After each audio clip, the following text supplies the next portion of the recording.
First off, I'd like to thank my sponsors, Johnson & Johnson. For decades, they've been helping me slide past resistance. It's not baby oil.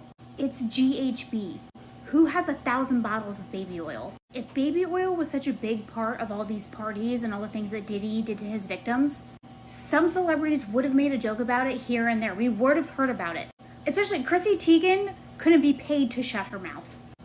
That bitch would have cracked a joke about it, for sure. I just watched this man's TikTok about how it's not a baby oil. It has to be laced with drugs. So as I'm reading the comments, someone said, that's why Jaguar Wright said in one of her interviews at the end, she said, blink twice. Blink Twice was a movie with Channing Tatum. He would spray perfume onto women who would make them forget everything.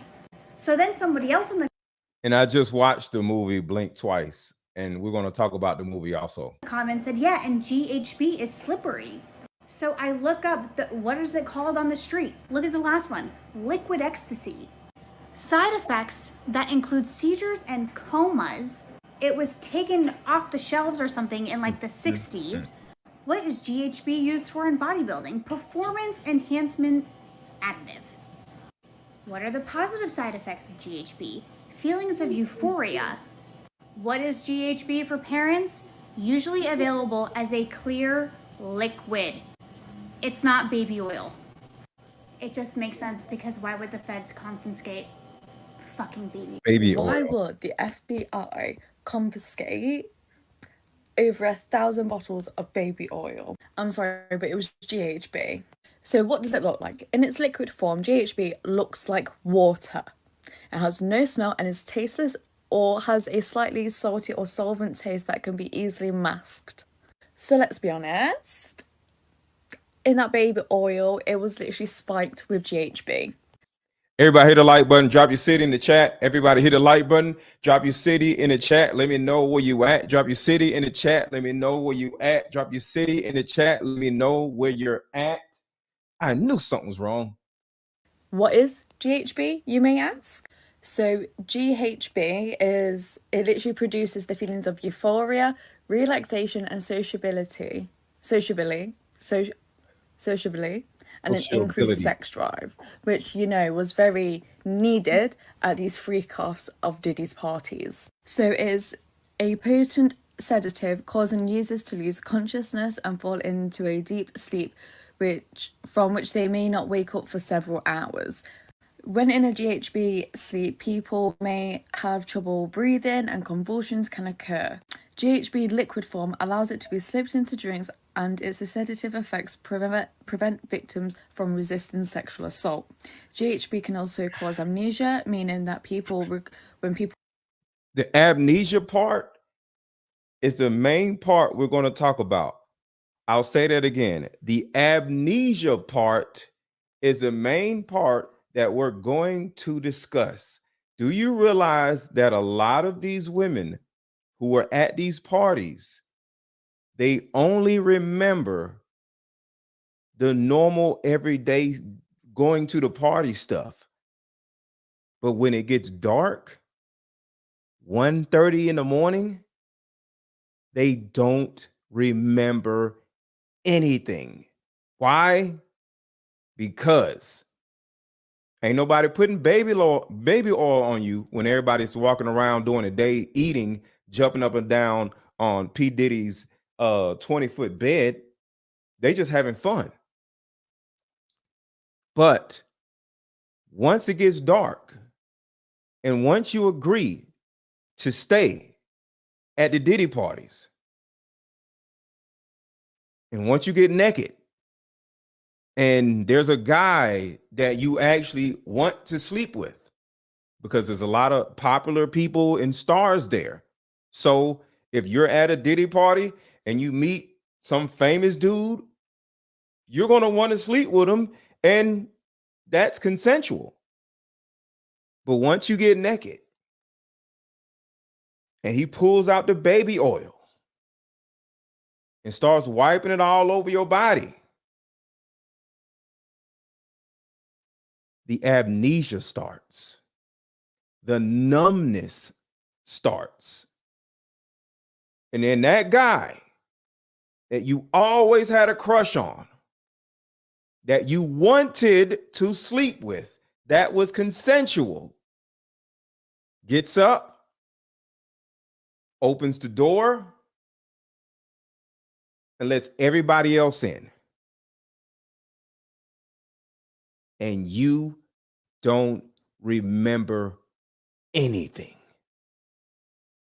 And the next morning, or when you get sent home,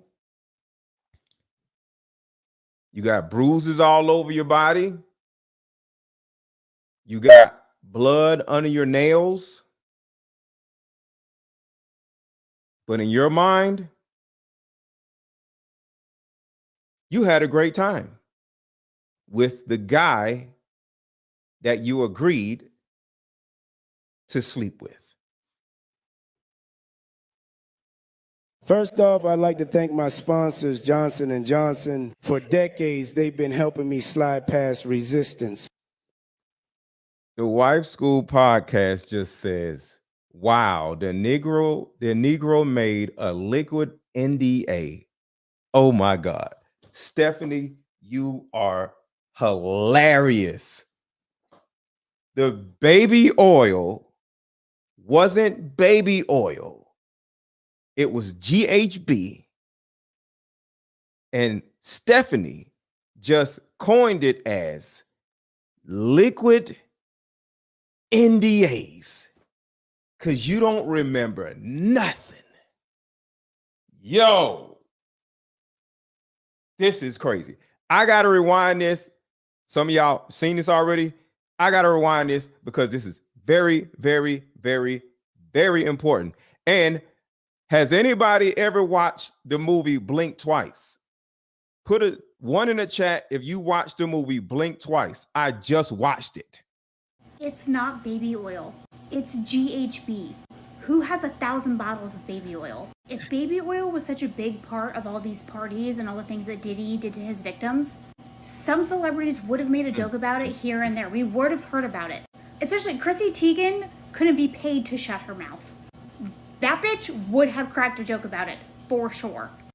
Everybody hit the like button. Everybody hit the like button. Y'all already know what it is. Make sure to hit the like button. Everybody hit the like button. Everybody hit the like button because this right here, I need y'all to share this video and hit the like button. Why? Because this baby oil mixture is still out there.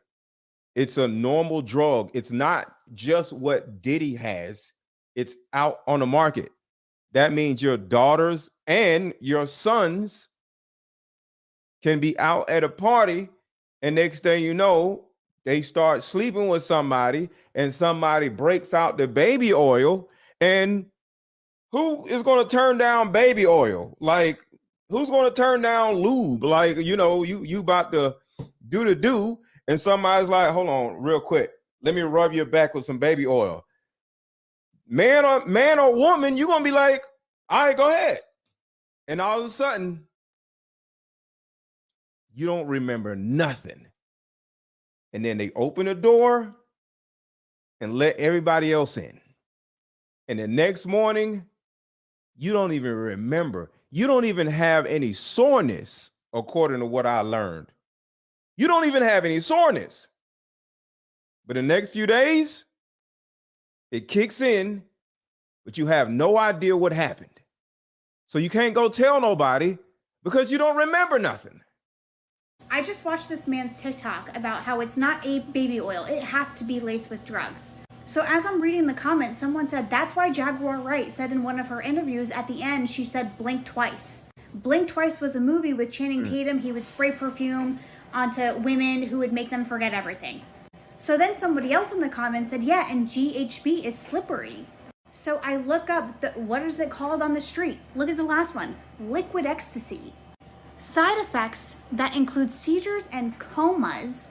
It was taken off the shelves or something in like the 60s. What is GHB used for in bodybuilding? Performance enhancement additive. What are the positive side effects of GHB? But we meet up at a coffee shop and play this fun dating card game. We'll have fun and see if we're compatible all at the same time. Ooh, what's the name of the game? It's called Deeper Discussions. I'm down.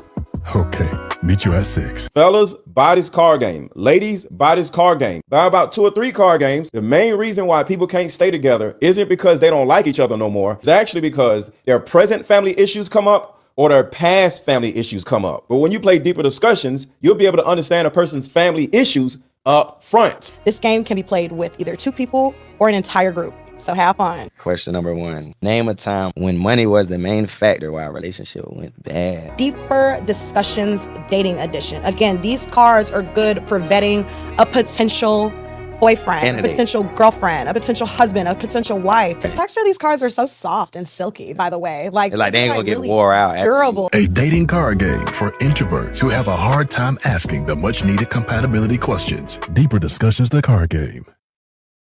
All right, so GHB. Has anybody ever heard of GHB? GHB is gamma hydroxy butyrate. I'll say it again. GHB is gamma hydroxy butyrate, and it's an illegal drug that is sometimes used as a party favor, let's say. It produces feelings of euphoria, relaxation, numbness, sociability, and increased sex drive. And it also causes amnesia. GHB acts as a nervous system depressant that poses a risk for drug dependence. So you can get addicted to this also. Apparently, Diddy wasn't transporting baby oil. He was transporting gamma hydroxybutyrate mixed with water or something. I don't exactly know what it was. So in all of those baby oil bottles, it was drugs. Apparently he was so remember earlier we heard that Diddy was so upset with the liquor company because they actually stopped working with him or whatever. In my opinion, because all of this is my opinion, I don't know nothing. I don't want nobody to sue me or nothing. So Diddy, I don't know nothing. I'm just a dude that looks at TikTok. I don't know nothing. But with all that being said, the man that knows nothing, which is me, because I don't want nobody to sue me, it was a possibility that Diddy was getting all of these things into, like people's system in the Ciroc bottles or the other bottles. And when he lost access to the liquor, he had to go to the baby oil stuff. I'm trying to look for the video. Where is the video? All right, we'll come back. Let's keep going. Hit the like button, y'all. Hit the like button. Hit the like button. Feelings of euphoria. What is GHB for parents? Usually available as a clear liquid. It's not baby oil. It just makes sense because why would the feds confiscate fucking baby? Why would the FBI confiscate over 1,000 bottles of baby oil? I'm sorry, but it was GHB. So what does it look like? In its liquid form, GHB looks like water. It has no smell and is tasteless or has a slightly salty or solvent taste that can be easily masked. So let's be honest. In that baby oil, it was literally spiked with GHB. What is GHB, you may ask? So GHB it literally produces the feelings of euphoria, relaxation and sociability, and an increased sex drive, which, was very needed at these freak-offs of Diddy's parties. So it is a potent sedative, causing users to lose consciousness and fall into a deep sleep from which they may not wake up for several hours. When in a GHB sleep, people may have trouble breathing and convulsions can occur. GHB liquid form allows it to be slipped into drinks, and its sedative effects prevent victims from resisting sexual assault. GHB can also cause amnesia, meaning that when people recover from the drug's effects, they may not remember what happened. It was not baby oil, it was GHB in them thousands of bottles of baby oil, because like I said, why would the FBI take all them bottles if it was only just baby oil? It is not. If it was only baby oil, let's be honest, many celebrities would be making jokes about the baby oil at these parties, but they haven't, which really leads me to believe that all or a lot of the celebrities actually knew what was actually happening. Stephanie says we only have 176 likes and we have 600 people in here. If you guys can hit the like button, and of course it's the new people who just came in that have not hit the like button. So the people who came in here in the beginning, thank y'all for hitting the like button. So to the new people, please hit the like button. it's GHB. And this is a lot to read. It's about Diddy. If you don't want to read it all, I'll give you the summary. What this all means is OMFGDIDDY. Tony Busby, one of the nation's best lawyers. And what he does is he takes cases for free. You don't pay him, he'll take your case, and then he's going to go out and investigate it and try to win it for big money. How's he been doing? I think this man has made billions of dollars at this point. I know he's made hundreds of millions. He might be into the bees. And here's what he's saying. He's saying that he represents 50 victims of the freak-offs. And here's where it gets scary hours for Team Diddy. He's saying that it includes minors. He's saying that we expect a group of people seeking justice to grow. He's saying he expects other individuals will be implicated. He's saying there's going to be a press conference next week. He's saying it's up and it's stuck on P. Diddy. If this man Diddy ever even looked at you funny, you can call Tony Busby. Shit, call me. We'll call Tony Busby together. This is very scary because lawyers like Mr. Busby make their money by spending lots of money investigating and uncovering facts and information about powerful individuals like P. Diddy. And so now this guy's on your ass with 50, some minors, and maybe more on the way. It's up and it's stuck.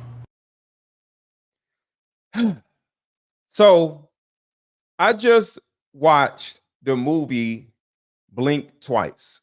Some of y'all said, what's going on, Grace? A lot of you said y'all watched the movie Blink Twice.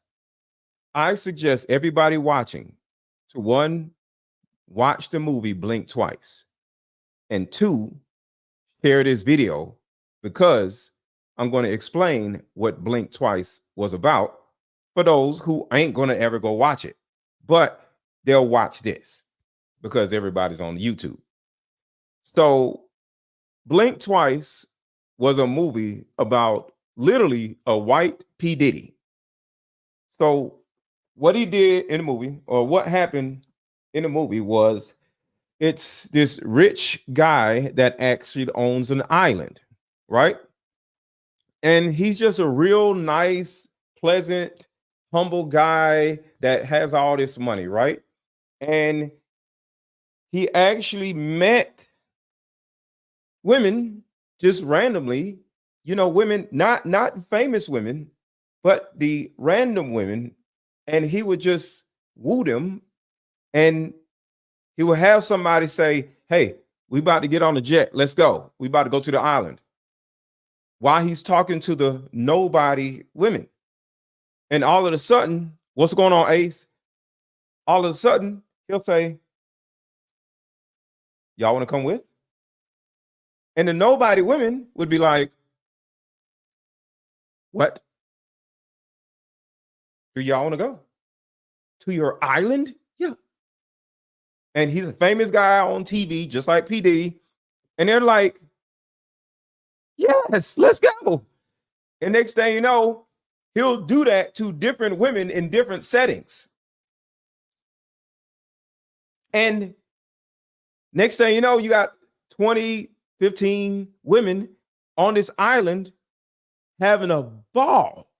But remember, like I said earlier, the woman is attracted to the famous guy.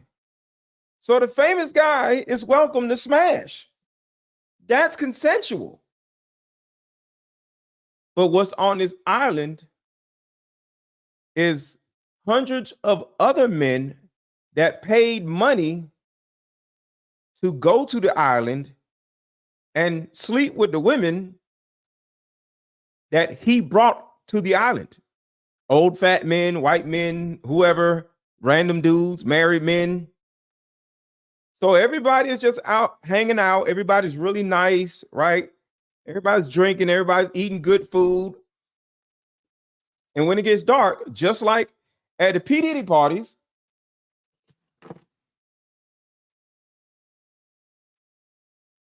women start to get loopy. Why? Because, of course, you know what they drink. And in the movie, it wasn't baby oil. In the movie, it was perfume. So they will have perfume for all the women. Everybody will have their own little room, their own little villa. And the women were so excited to be on this island with all this food and all this, you know, everybody's smoking weed and the music is great. The food is great. Everything is great. Everything is free, right? You got to hand everybody your cell phone. That's the first thing. And then in your room, it was perfume. And then the woman would just, that is the baby oil to P. Diddy. But in the movie, they use perfume. So they got perfume on them, right? And then everybody's having a great time. Until they realize, like, yo, when are we going home? You get to the point where you're like, yo, when are we going home? You having such of a great time. And there was a scene in a movie where the woman was like, yo, how long have we been here? And another woman was like, I don't even know what day it is. Because the perfume, the topical agent that is seeping into their skin, has now caused slight amnesia and numbness. And after all these days and nights of being there, they get to the point where they start finding dirt and blood under their fingernails. Or they'll find a gash on their arm, and they're just like, what is this? And there was a scene in the movie where the main character spilled wine on her dress, right? And she wakes up the next morning in the same dress, but the wine stain isn't there. Because what's going on in the movie is they're living two different lives.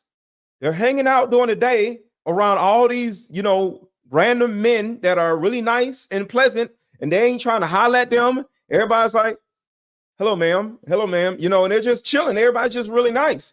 But at night is when they feast, because it takes a certain amount of time for the topical agent to seep into their skin and cause them to just blank out.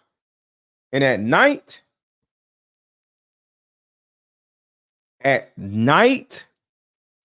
they were able to do whatever they wanted to do to the women. So they'll just be dragging the women all over the place, like rag dolls. They'll just flop them on the table and bah. You know, some women are they're coherent, so they're running around like, oh my God. And the guy's like, ha, because they know once it takes control of them, they're not going to remember nothing. So everybody is just going crazy on the women. And when they wake up, they have new nightgowns on. They have makeup over their bruises. And one woman was like, what is this on my arm? Because it was makeup. They will put makeup on their bruises when they wake up. And even during the day, they're still loopy. And this most likely was what was going on at the Diddy parties late at night. And the movie is called Blink Twice, Blink, Blink Twice. It was literally a movie about Diddy with white people. So let's keep going. Remember, I told y'all the other day that I haven't even hit the surface on how deep this Diddy stuff really is. Diddy is a disgusting monster. And for everybody who keeps telling me that that book, Kim's Last Words, is fake, you're either dumb or you're on the side of Diddy. Because the people that said the book Kim's Last Words is fake, the first thing they say is Kim's family said it was fake. Who is Kim's family? Diddy's kids. One, Diddy's kids don't know what the hell Kim Porter was doing. You hear about your mama having a threesome. Of course, you're going to say, my mama didn't have no threesome. But how the hell do you know if your mama had a threesome? Think about that.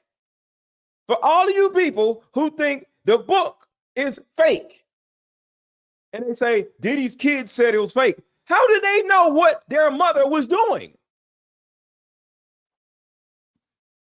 Think about it. Their kids was not in the room when their mom was having the threesomes. So that's the first thing. It's bullshit, them saying that it's fake, because how the hell do they know? Nobody wants to admit that their mom was a freak. Nobody wants to admit that their mom was a co-conspirator to Biggie's death, to Tupac's death, to her own baby daddy falling into a coma, to I don't know how many other people's deaths. So of course you're going to say the book is fake because you want to remember your mother as this angelic human being. No, Kim Porter was trash just like Diddy was trash. Why do I say that? Because she sat in the rooms listening to Diddy talk about deleting people. And she stayed. Now, it was one point where she tried to leave. Yes. But at the same time, that was how many years later? How many babies later? What? How long was, let's see. How long was Kim Porter with Diddy? How many years was Kim Porter with P. Diddy? Dated on and off for 13 years until 2017, and they had 3 children together, son Christian Combs and 13 years. So yes, rest in peace, Kim Porter. But at the same time, Kim Porter was with that man or on and off with that man for 13 years. I'm just saying.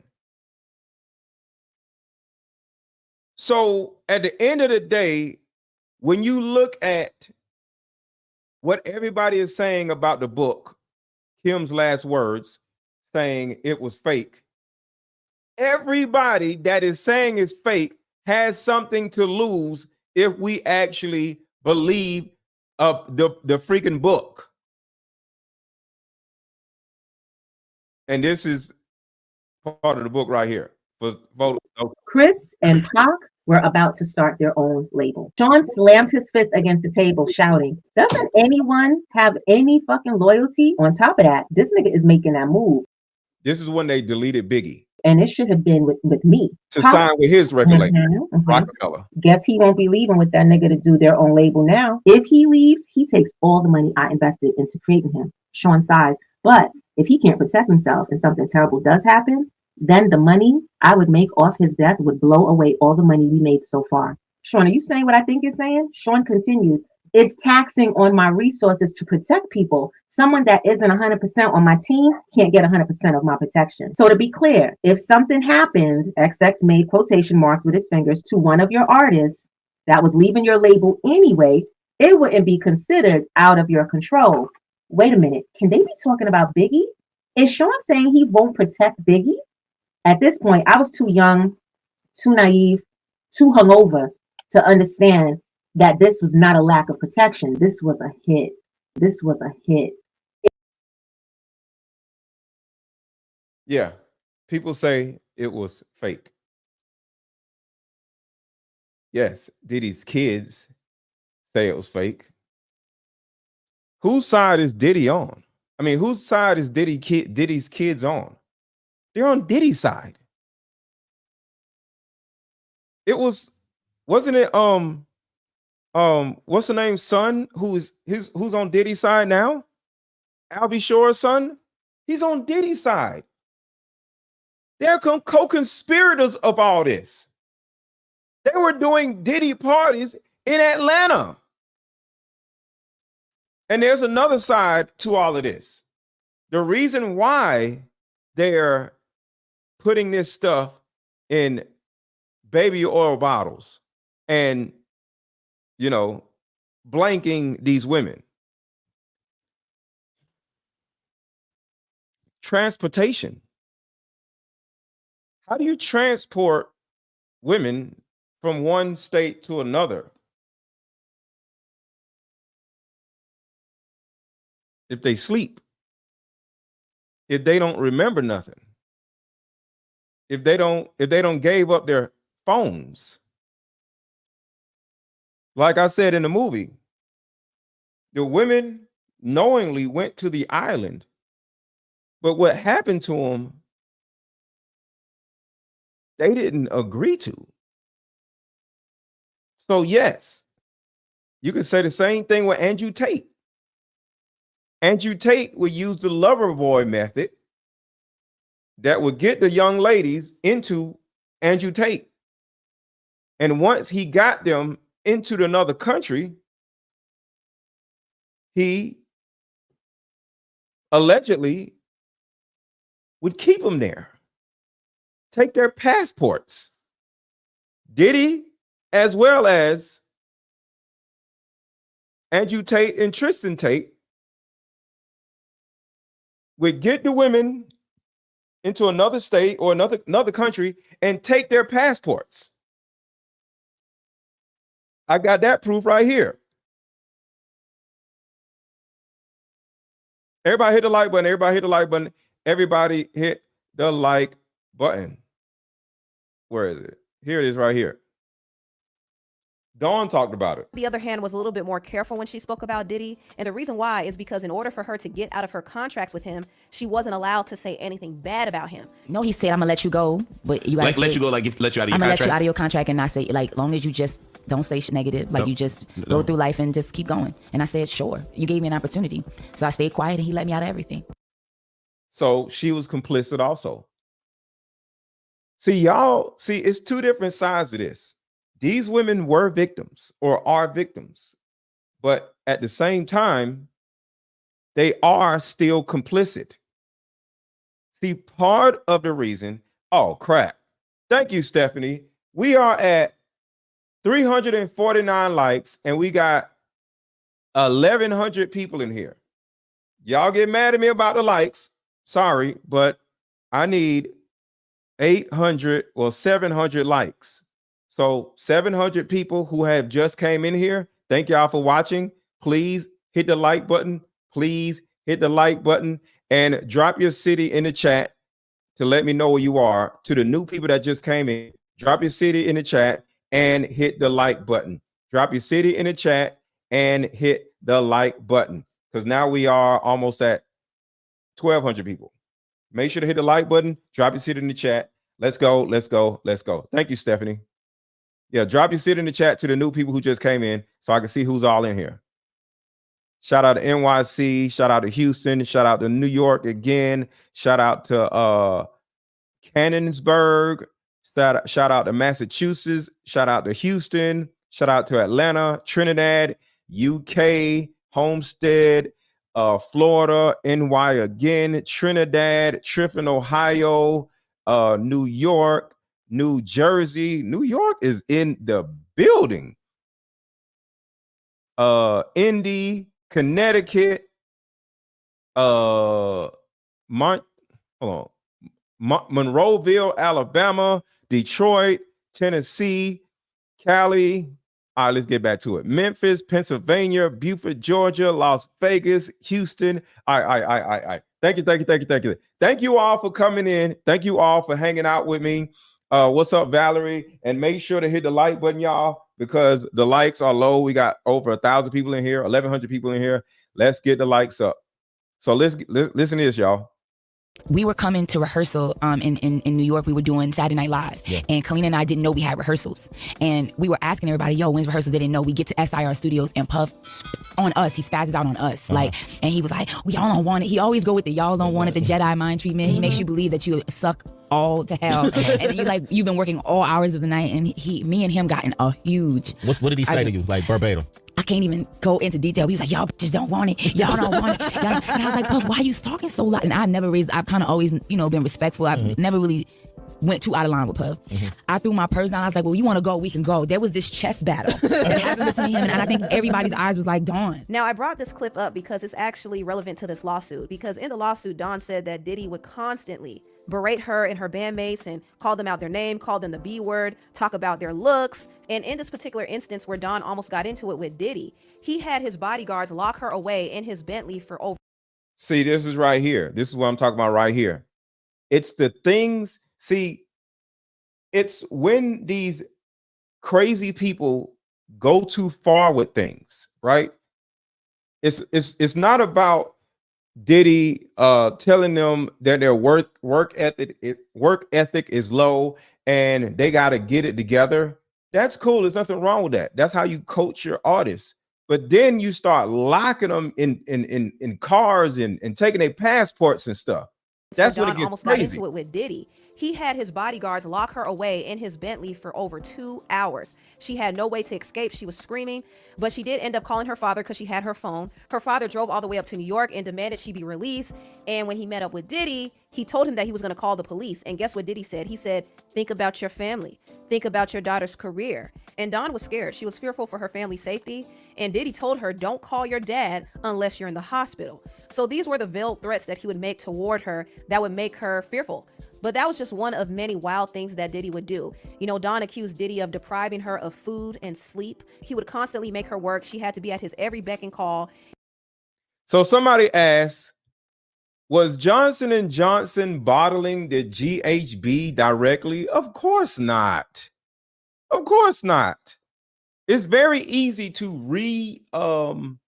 there's a machine that puts plastic on, is a bottle sealer, right? So all they have to do is buy thousands of bottles of baby oil, pour the baby oil out down the drain somewhere, and fill all the bottles up with GHB and reseal the baby oil bottles with a machine.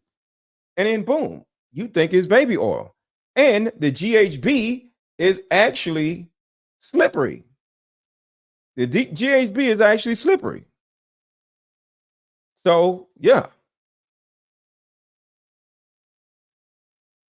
Where is the video it's not, it hasn't gotten here yet.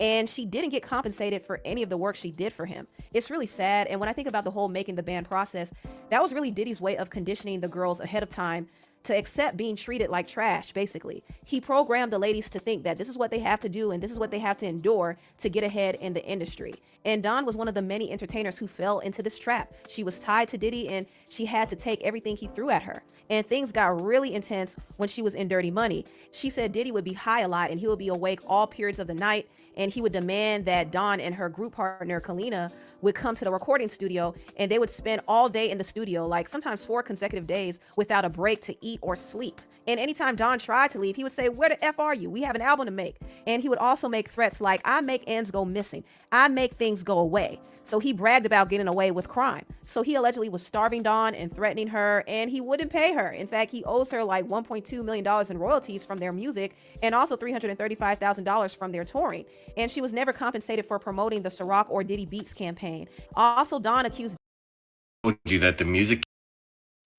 So somebody said, what is GHB?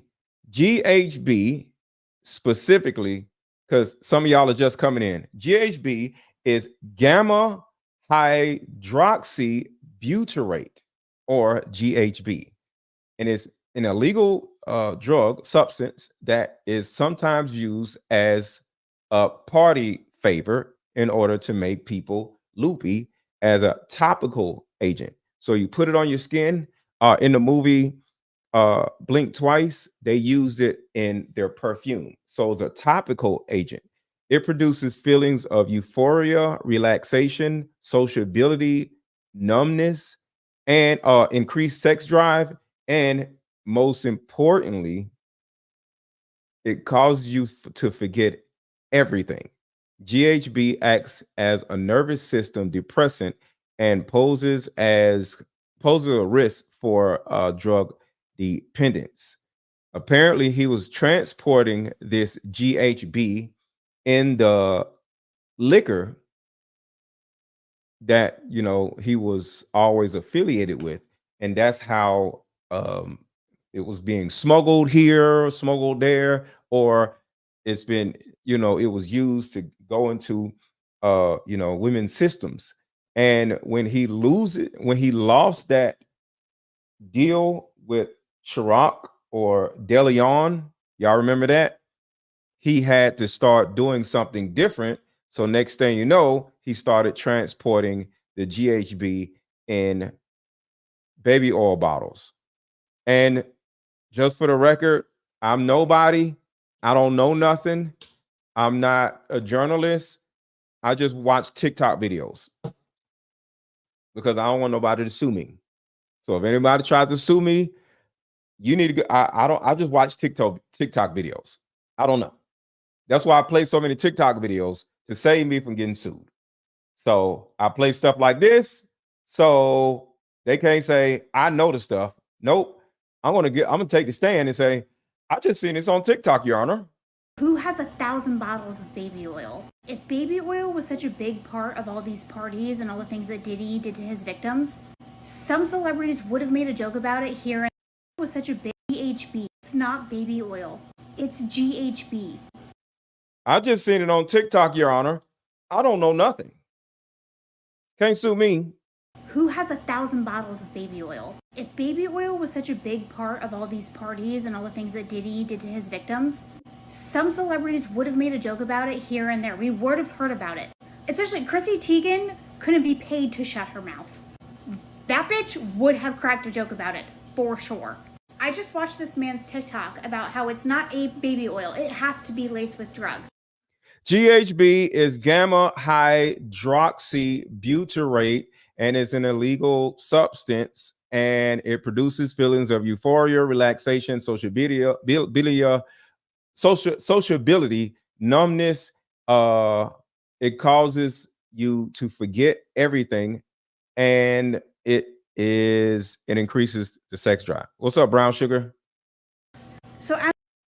But the biggest thing, it causes you to forget. So the next morning, you have no idea what happened. As I'm reading the comments, someone said, that's why Jaguar Wright said in one of her interviews at the end, she said, Blink Twice. Blink Twice was a movie with Channing Tatum. He would spray perfume onto women who would make them forget everything. So then somebody else in the comments said, yeah, and GHB is slippery. So I look up what is it called on the street? Look at the last one, liquid ecstasy. Side effects that include seizures and comas. It was taken off the shelves or something in like the 60s. What is GHB used for in bodybuilding? Performance enhancement additive. Please don't say this in the comments, y'all. Please don't say this in the comments. Please don't say this. Y'all got to understand the R word will get my channel banned. The R word will get my channel banned. So please do not say the R word. So shout out to Brown Sugar for becoming a member. Shout out to Tracy Martin for becoming a member. Shout out to Lisa for becoming a member. Thank you so much. Thank you, thank you, thank you, thank you. And real quick, what are we doing? All right. As y'all come in to the new people is a new group of people that just came in. So I'm talking to the new people. Make sure to hit the like button because the likes are low. We are almost at 1,400 people and we got to get these likes up. So to the new people that just came in, one, drop your city in the chat. Let me know where you at. Let me know where you are. To the new people that just came in, drop your city in the chat and make sure to hit the like button so we can get this video sent to more people. The reason why you are in here, new people, is because the people that were already in here, they hit the like button and the YouTube sent the video out to more people. So if everybody now hit the like button, we'll end up with 2,000 people in here and not just 1,300 people. So that's how the like button actually works. What are the positive side effects of GHB? Feelings of euphoria. What is GHB for parents? Usually available as a clear liquid. It's not baby oil. It just makes sense because why would the feds confiscate fucking baby? What? So why is this happening? Why would somebody do all this stuff to people when they consensually are attracted to Diddy, when they are consensually going to a Diddy party, knowing, it's going to be something freaky? Everybody knows that Diddy parties are freaky. So why would you need to do all this stuff to a group of women that knows that the parties are freaky? Well, this is why. Going to a party where a woman is attracted to one person and she's open to letting him smash. Well, letting one man smash isn't the purpose of these Diddy parties. It's letting everybody smash. And you are not going to let everybody smash. So you end up getting loopy and high off of GHB. And guess what? You end up getting smashed for 10 hours straight by hundreds of men, or maybe less than hundreds of men.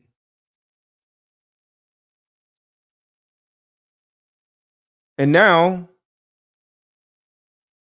you just got ran through by every man in the building and you don't even remember.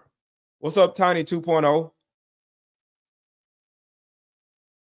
You don't even remember. So it's not meant to get you to have sex. It's meant to get you to sleep with everybody at the party, even old white people. You know, these old white billionaires, they be like 80 years old. Why would somebody want to sleep with them? Because the woman don't even know she's there. It's because the smashing doesn't stop after the one guy.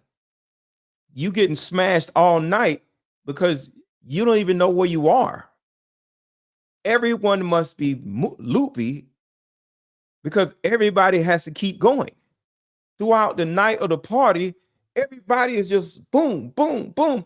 And you got to be out of your mind to let random dudes do it. This is why everybody ends up needing a vitamin drip afterwards. It's not just to get you to smash. You want to smash. It's meant to get you to forget who you smashed and how many people you let smash. And to the new people, go watch the movie called Blink Twice. It talks about Diddy just in white people form. Just in white people form. Everybody hit the like button. Everybody hit the like button. Everybody hit the like button. The solution that will help every woman watching. I just came up with a solution that will help every woman watching, regardless of age, regardless of background. See, in my 7 years of coaching women, the number one thing that I hear in my coaching sessions is her issue or tumultuous relationship with her mother. So what I've done is come out with a card game that will actually help mothers and daughters come back together. We have to get to the source of a woman's pain, her inadequacies, her insecurities, and heal that little girl inside of her before she goes out in the world as a woman. I call Like Mother, Like Daughter, therapy in a box. Therapy in a box is 50 questions for the daughter to ask the mother, questions that you always wanted to ask. And it's also 50 questions for the mother to ask the daughter. But when you're able to ask the questions that you always wanted to ask to your mother without her getting upset, without her pulling rank on you, the lines of communication are now open. When women are finally able to forgive their mother, forgive their father, forgive what happened to them, and most importantly, hear her mother's side of the story that she never divulged to you, relationships outside of the household would then blossom. Because for most women, there's a hurt little girl inside of her that never had an opportunity to be seen or heard. All of the resentment, the lack of being heard, but all that stops when you buy my new Like Mother, Like Daughter card game. Order it now. The link is under this video. Click the link and let's start healing.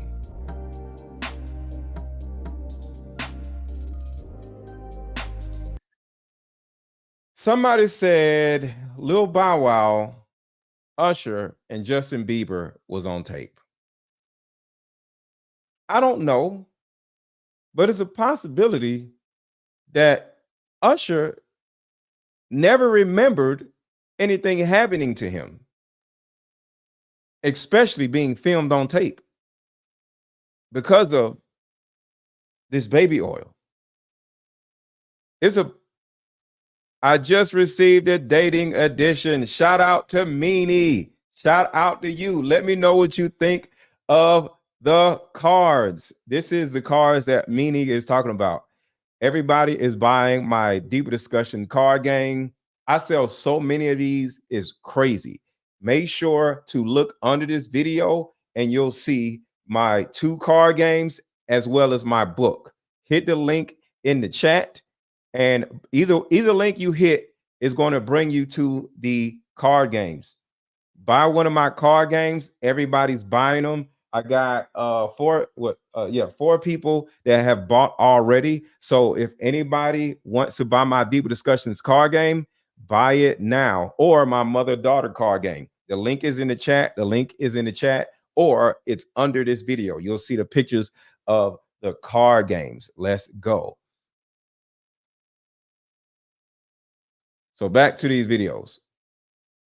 Told you that the music industry has a really dark side. But see, you probably know that already. But how deep does the rabbit hole really go? In this video, we'll be diving deep into the rabbit hole of the music industry. Now, it's interesting with all the documents that have been coming out about Diddy, right? Because there is no longer any mention of any minors in those documents, right? But there's also no mention of an individual named Lucian Grange.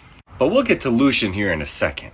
And as you can see in the indictment, prosecutors allege that since 2008, supposedly, that Combs has been part of a criminal organization that engaged or attempted to engage in sex trafficking, forced labor, kidnapping, arson, bribery, obstruction to justice, and other offenses.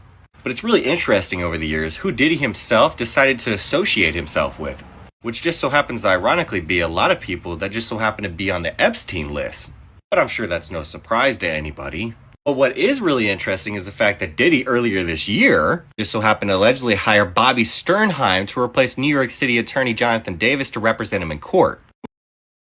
This is important right here. This is important right here. This is important. Which previously made headlines for defending Ghislaine Maxwell in her sex trafficking case. So why is Diddy into all this S trafficking? Why isn't Diddy just having Diddy parties and putting baby oil on everybody and just having fun? Why is it into this S trafficking? Because the higher ups hired Diddy, funded Diddy, and sponsored Diddy in order to get him to traffic all of these people. See, it's not about Diddy parties. It's not about sex. It's about bodies. Some of these girls, see, when you take this GHB, one of the biggest side effects is you don't remember anything. In the movie Blink Twice, it was a girl, like, you know, everybody's hanging out or whatever, right? One girl actually remembered what was going on because she got bit by a snake, and the snake venom actually counteracted with the poison that they, you know, was spraying onto him. And she started crying. It was like, oh my God, what are we doing? In the middle of the R wording, you know, at night that was happening, and they had to delete her, right? Unalive her, right? Nobody and everybody watched the girl get unalived in a movie, but because they were so drugged up, they didn't know. They didn't remember because the GHB causes amnesia. So amnesia is the number one side effect of this stuff. So back to what I said. Why is P. Diddy running around doing all this extra stuff when he just wants to party? Well, it's bigger than that. S trafficking makes the bad guys billions of dollars every year. What's up, Mo Easy? Check this out. How much money does make per year? According to State Department, it is estimated that human trafficking, both sex trafficking and forced labor, generate more than $150 billion in illicit profit for the traffickers and those. Y'all heard that right? $150 billion. So this is not about, hey, want to party with Diddy? No, it's about taking, okay, say 100 women go to a Diddy party, right? 100 women go to a Diddy party. There's a possibility that 60 women make it home. The other 40, you know, loopy and amnesia, they get transported out the back. Next thing you know, they wake up, they're in another country. See, the S trafficking makes $150 billion per year. This is not about Diddy parties. This is not about no freaking baby oil. This is a business. These women, or some of these women, are being shipped out every time there's a party. A certain group of women, certain amount of women. Because like I said in the movie Blink Twice, the billionaire would meet nobodies. See, the famous women, the famous men are at the Diddy parties to make the nobodies that are randomly being invited to the Diddy parties excited. Oh my God, I got a chance to hang out with this person. Oh my God, I did. It was so much fun, right?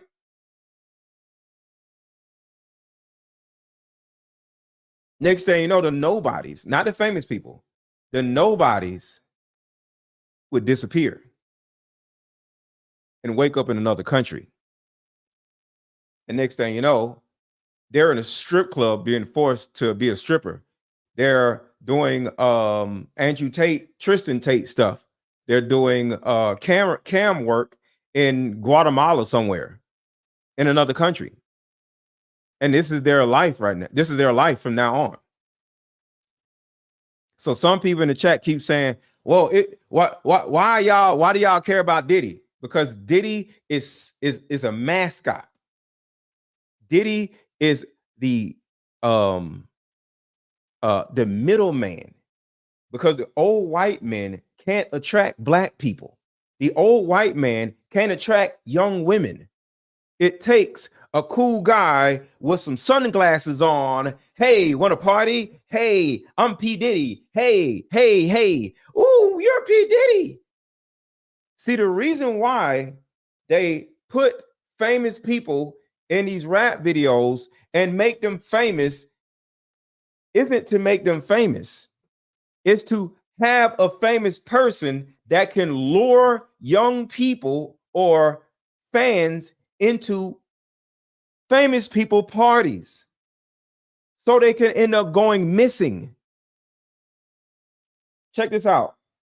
How many black women go missing per year? According to Spectrum News, the startling disappearance of black women in the United States has come under the spotlight as more than 97,000 cases were reported in 2022 alone, according to data from the National Crime Information Center. This concerning trend sheds light on a crisis disproportionately affecting the black community. Y'all heard that right? More than 97,000 women, black women in particular, go missing every freaking year. Where do they go? To other countries to do cam work. This is what's actually happening. This is the reason why I keep talking about the white people. The other people, they just want to talk about, ooh, Diddy about to go to jail. This is the reason why I'm always talking about this type of shit. What if I told you that the music industry has a really dark side? But see, you probably know that already. But how? Because it's the white people. It's the 97,000 women that go missing every year. It's the organ harvesting. It's not about Diddy.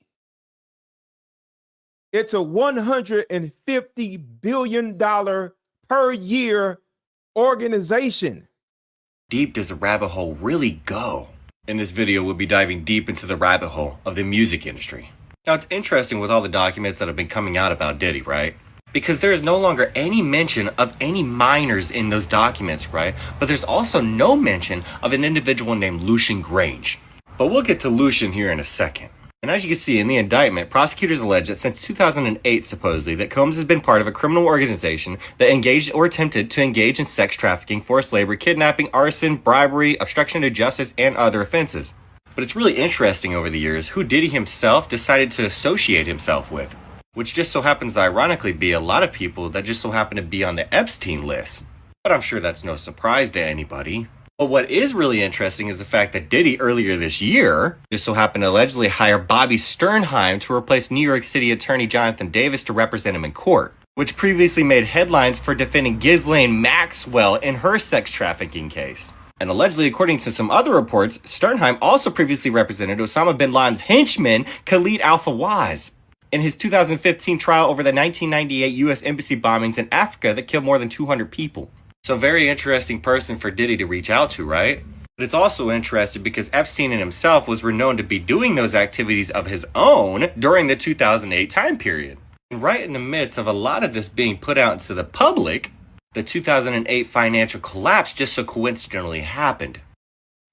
All right, let's get these likes up, y'all. Let's get these likes up. We're at 800 likes. We're at 1,600 people. We're at 800 likes. We're at 1,600 people. Y'all get mad at me telling y'all to hit the like button. My apologies. I'm going to do it less, but I need everybody right now watching. If you have not hit the like button, please hit the like button. We are at 800 likes. We got to get to at least 1,000 likes. So everybody who has not hit the like button, hit the like button right now. It helps me get YouTube to send this video out to more people. See, the way I make money is products, of course, and views, right? So the more people who are in my live streaming this video, YouTube sees me as a valuable asset to YouTube, and it will start automatically sending my videos out to more people without me telling people to hit the like button in the future. And more live viewers, the more products, the more people see me talk about my products. That's how I make money. So hitting the like button is essentially buying a card game. Hitting the like button is essentially giving me $100, because that's how I'm able to advertise. So I do these videos, one, to help my community. I sell these products in order to help my community, but also, of course, is commerce. You know how pastors be like, give me some money, give me all your money. I don't do that. Well, if y'all want to give me some money, which is Cash App, $AARON 1000, y'all can, but I don't make y'all do nothing like the pastors do. I don't require y'all to give me no money. It's welcome if y'all do. What I do is I sell y'all my products that are also helpful to my community. So the more people that are watching my videos, the more products I sell, and the happier everybody is. And all you did was hit the like button. And I'm sure something like that, especially with how big it was, would take a lot of attention off of something like that. But hey, who am I to tell you the obvious, right? But how deep does the rabbit hole with the music industry really go, one might ask? Well, to discover that, we'd have to start looking at somebody like Lucian Grange. And like I mentioned, Lucian Grange and himself just so happened to coincidentally take himself out of the court case with Diddy from the allegations that were placed against him. So Lucian Grange had enough power in order to take his name out of the lawsuit. I always say Lucian Grange is not going to jail. Lucian Grange is not getting indicted. These black men are getting indicted. Who just got indicted along with Diddy, y'all? Who just got indicted in New York? Who just got indicted in New York, y'all? And I'm not saying these black men don't deserve to get indicted, but why are only black men getting indicted? Do y'all remember who's getting indicted? No, Lucian Grange and Lear Cohen are not getting indicted. Yes, the mayor of New York. The mayor of New York just got indicted. Mayor Eric Adams just got indicted. Another black man. Isn't it crazy how Lucian Grange, Lear Cohen, all these old men that are funding these Diddy parties, that are actually behind the trafficking ring that is behind Diddy, how they aren't going to jail, how they aren't having any problems, how they don't have any lawsuits? As Lucian himself had allegations against him for financing those Diddy parties, saying that basically it's bullshit. But is it? Because if you look into a lot of history with Diddy and Lucian Grange, there's a lot of it. And just like Taylor and P. Diddy back in 2009, Lucian Grange and P. Diddy himself were pretty close in 2009. So how do you not know that one of your top performing artists under your label aren't performing these acts? And I don't know. I think he's going to get into this, but if he doesn't get into this, Taylor Swift's father is in the middle of all this also. Sure, it's something that's just really easy to miss, right? But you know what's interesting, because Taylor Swift and herself was renowned to be at a lot of these parties. And God, when you just so happen to look into who Taylor Swift's father is, it all starts to make a lot of sense. See, I've done a video on Scott Kingsley Swift, right? And he's a very interesting individual, especially considering the fact that he just so happened to be a financial advisor for Merrill Lynch. And Scott Swift and himself was renowned to be pretty good friends with somebody named John Thane. And see, Mr. John Alexander Thane was an American financial executive and investment banker. And he was president and co-COO of Goldman Sachs, but also the CEO of the New York Stock Exchange. And Thane then became the last chairman and CEO of Merrill Lynch & Co. before its merger with Bank of America. The history of Bank of America is really interesting, by the way. But that's something we'll touch upon in another video. Now, it's interesting because John Thain was the CEO of the New York Stock Exchange during the 2008 financial collapse.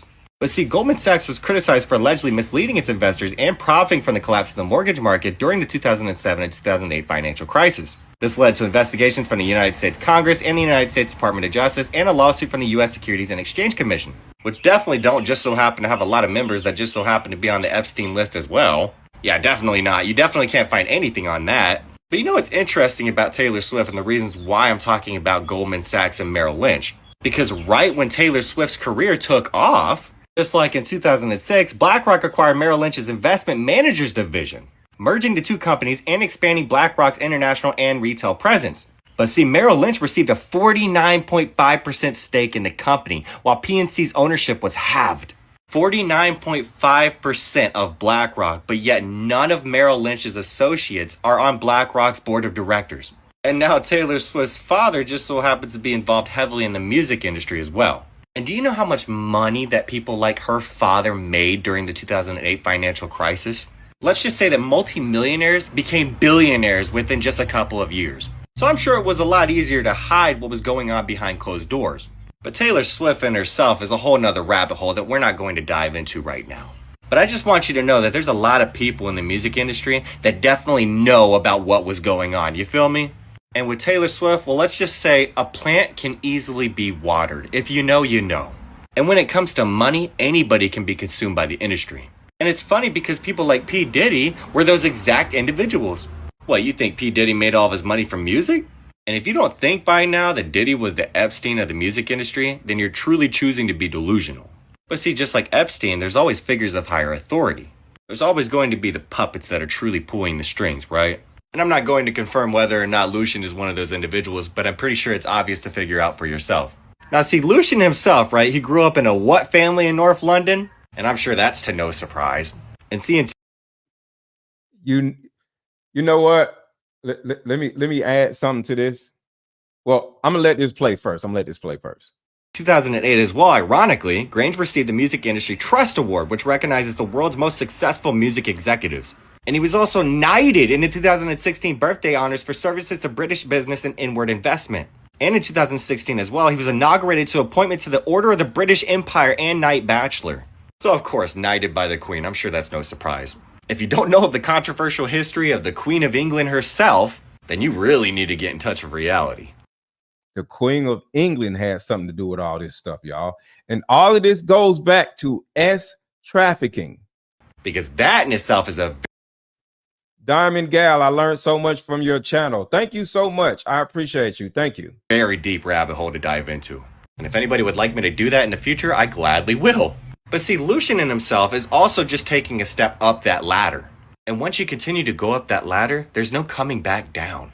Especially not when you just so happen to get to individuals like Leor Cohen. Gotta love that hand sign right there, right? See, this Leor Cohen right here, which just so happens to be ironically standing right next to Diddy. Now see, Leor Cohen and Lucian Grange in real life are pretty damn good friends. Primarily because UMG, aka Universal Music, which Lucian Grange just so happens to be the CEO of, is a big partner of YouTube and YouTube Music. And Leor Cohen is obviously the global head of music at Google and YouTube. So do know, it's eventually all connected, okay? But see, Cohen joined Google at the end of 2016, right? And he previously acted as CEO of 300 Entertainment, which he co-founded. Which definitely, wink wink, isn't directly connected to the Queen or anything. We'll do another video on that eventually. But as of right now, I want to primarily talk about Leor Cohen, okay? See, Cohen worked on the label side of the music industry, like it says here, at companies including Warner Music. We'll get to them here in a second. Thank you so much, Gail. Gail, thank you so much. Thank you. Make sure to hit the like button. Everybody watching, share this video, share this video, share this video, share this video. Def Jam, Island Def Jam, and of course 300 Entertainment, like I mentioned. And see, during that time, right, Def Jam was under Polygram. We'll do another video. During Cohen's time at Def Jam, right, he worked with a brand new roster of successful rappers like Redman, Method Man, Jay-Z. We'll get to that. Oh shit, hold on. I went too far. Sorry. Side of the music industry, like it says here, at companies including Warner Music. We'll get to second. Def Jam, Island Def Jam, and of course 300 Entertainment, like I mentioned. And see, during that time, right, Def Jam was under Polygram and Universal. During Cohen's time at Def Jam, right, he worked with a brand new roster of successful rappers like Redman, Method Man, Jay-Z, we'll get to that eventually in another video, DMX, Ja Rule, and Ludacris himself. Cohen also oversaw custom label deals with Rockefeller Records, Murder Inc., Disturbing the Peace, and others. But in 1998, when he just so happened to leave Def Jam, right, Polygram was purchased by Seagram and merged into Universal. And see, during that time, a special little somebody had a pretty good relationship. But see, Lear Cohen himself during his time in the music industry was the victim of a lot of allegations as well, including a couple from John Homston, a retired CIA agent, which a couple of years ago admitted on national Russian television, allegedly saying that the CIA was supposedly behind the creation of the 1980s hip-hop scene and financed major hip-hop acts including NWA and other acts as well. I know there's a lot of information. I hope y'all are keeping it up because this is so deep. How about we meet up at a coffee shop and play this fun dating card game? We'll have fun and see if we're compatible all at the same time. Ooh, what's the name of the game? It's called Deeper Discussions. I'm down.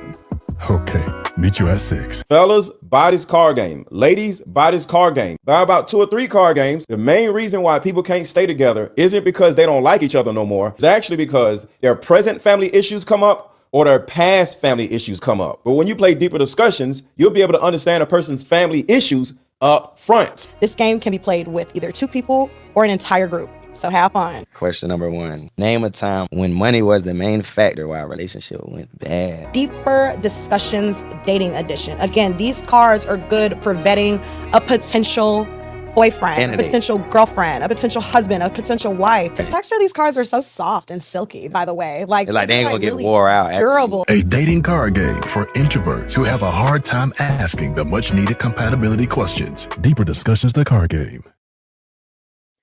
Everybody who has not already, because a lot of y'all have bought my card game, so it's okay, but we got a lot of new people in here. So I need everybody who has not already been to my website I need everybody to click the little blue link that is in the chat. Everybody click the blue link that is in the chat, and this is what you will see. Uh-oh. What I do wrong? Oh, here we go. So these are the 3 products that are on my website. Make sure to click the blue link and go to my website and see which product you would like to purchase. You can get my Deeper Discussions card game. You can get my mother-daughter card game. And the mother-daughter card game is specifically for mothers and daughters, so you can become a better mother and daughter. Well, you can finally forgive your mother for the things that she did to you, or your mother can get a better understanding about how you feel about you and your mother's relationship. A lot of times you get so screwed up with your relationship with your mom where you end up having problems with men, because if your own mother didn't treat you right, you might think a man ain't gonna treat you right. So make sure to go to the link in the chat or either under this video. The link is under this video, and go to my website and see if it's something there that you would like. All right, let's keep going.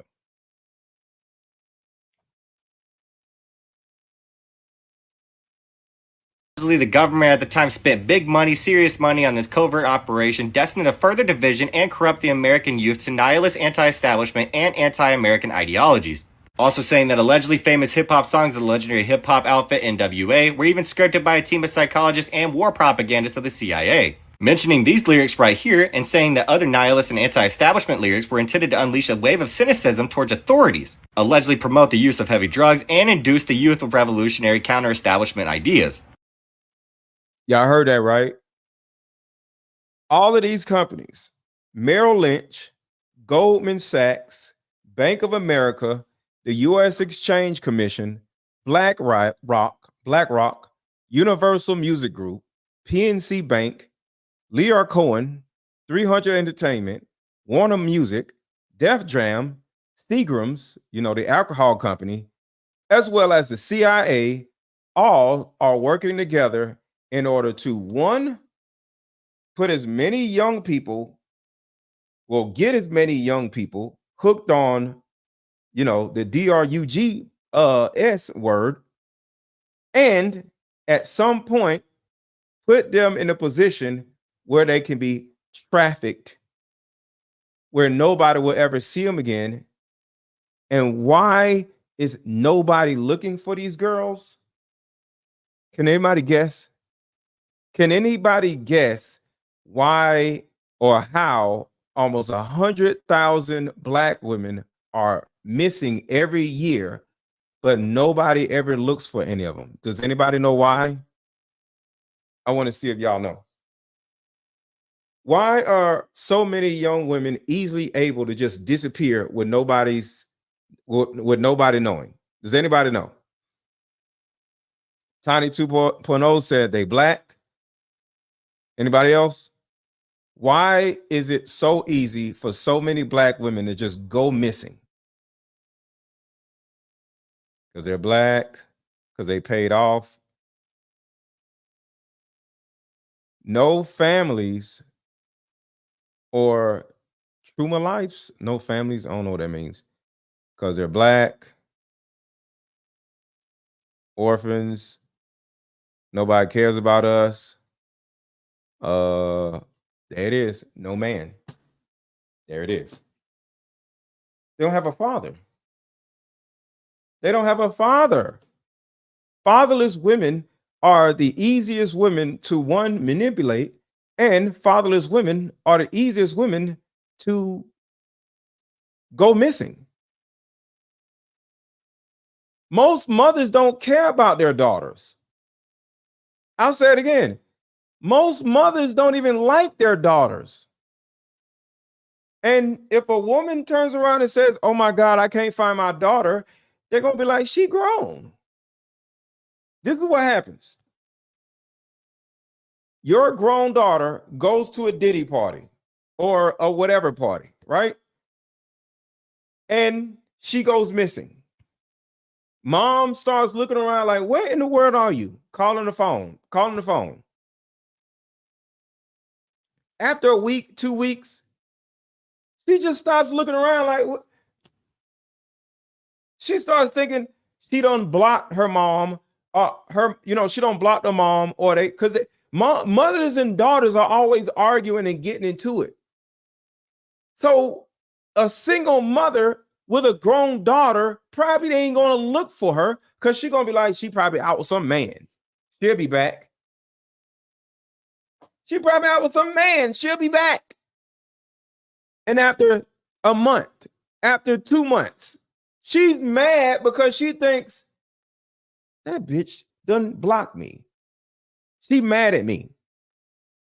And she just gonna think y'all beefing and she'll eventually come back.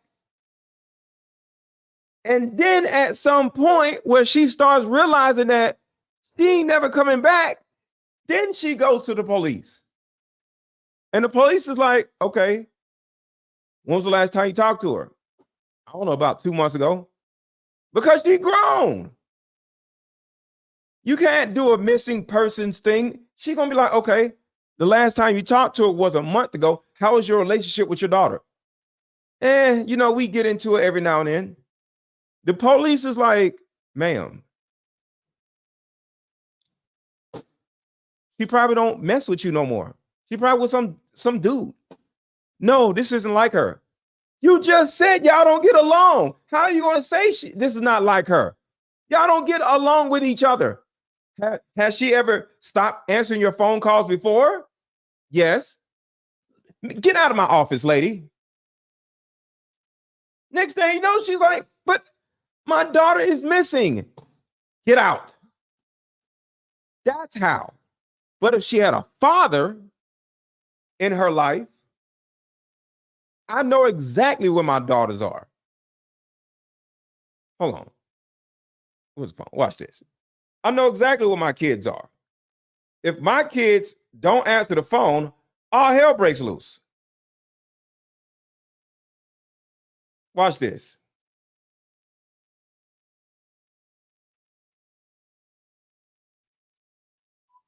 See, when there's a father around, please leave your message for 3. Nobody can go missing.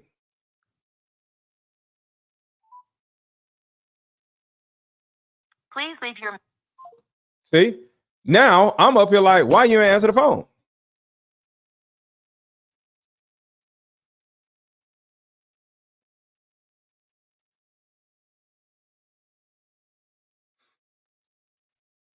Because if my kids don't answer the phone, I'm gonna go crazy.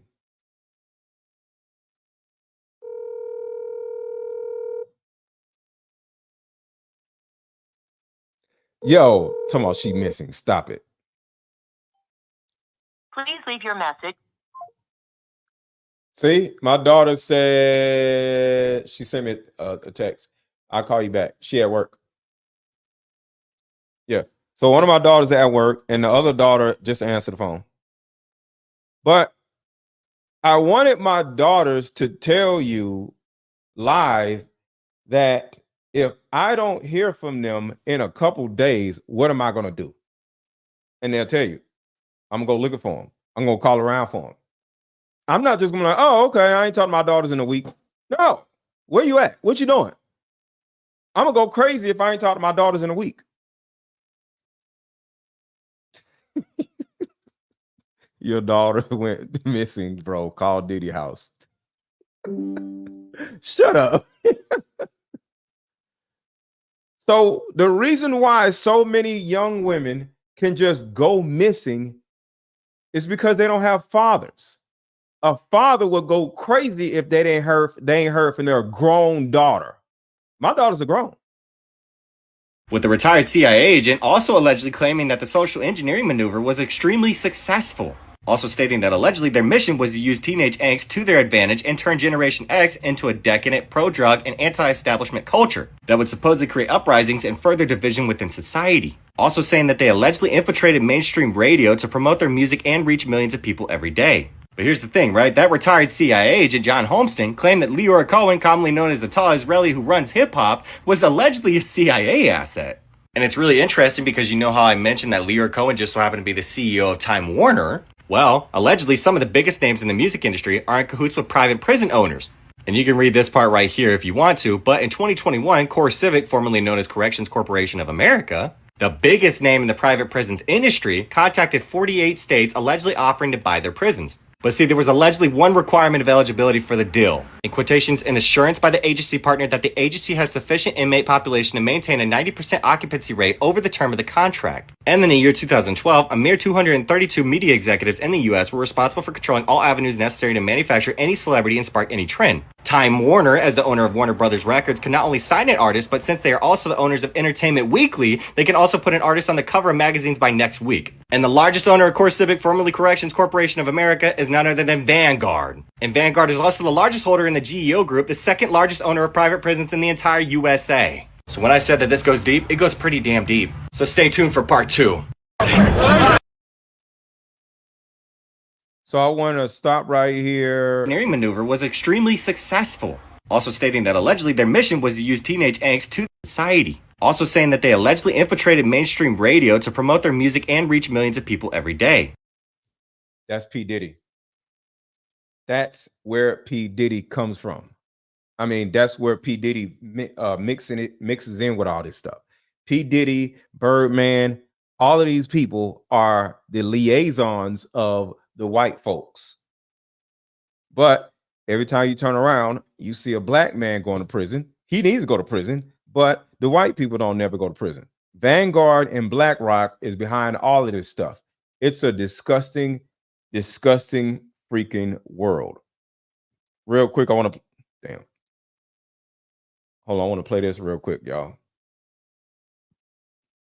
Because I'm keeping this book alive. I'm keeping this book alive. His excitement was I'm keeping this book alive. we gotta have a party. His excitement was contagious. I was getting really excited too. Yes, a gender reveal. And he cut me off. Yes, of course, we're doing all of that.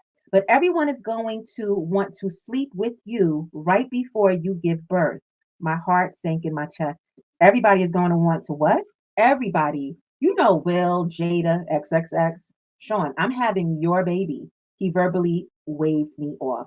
I was going to be gang banged at 9 months pregnant. Oh my God. What? Yeah. Yeah, we can't make this up. I'm not feeling very well. Thank God the kids aren't here this weekend so I can rest. But why can't I get my doctor? Why won't he pick up the phone? Oh Oh no, no. I called Sean from my bedroom. Sean picked up with an air of superiority in his tone that let me know it was too late for me. He spoke confidently into the phone. Hello, I screamed at him. You bastard. There's literally nothing I can do. I could only ask, did you ever love me? Instead of answering the question, he responded, the most important thing to me in the world is loyalty. I gave you everything. You went to someone else. You left me just like everyone else did. And you were going to expose me? I shouldn't have threatened him. I should have just published the book. I'm going to die like Heavy D, like Biggie, like Pac, like so many others. And it's because he is a monster, plain and simple. Then I shot out a group text. I let everyone know he got me. Then I called 911. As I sat here waiting for the ambulance, I'm writing this chapter and praying that I make it to the hospital. I don't feel like writing anymore. I may not be around to see it print. It's okay. I'm sending it out. He won't get away with this. And that's how it ends. The end. She sent out a group text. He got me. When I met Tupac, Sean and I had an open relationship. And yes, I slept with Pac. Shit, he was sexy. Sean didn't mind. Well, not until he tried to get Pac to join both of us. Oh. Pac was not good with that. This is where the relationship between them became strained. We were all in Sean's house. I was drinking. My baby's bad, isn't she? Pac threw me a sly smile. Hell yeah. You think you hit it better than me? I couldn't believe he disrespected me that way. Sean, what the fuck? Pac came to my defense. Damn, bro, you ain't got to do the sister that way. Tupac appeared upset behind Sean's words. I think my dick's bigger than yours. I bet I can make her come faster than you. What's up? Pac was appalled. What the fuck you talking about, nigga? I ain't trying to run no fucking train. Sean continued. What you scared?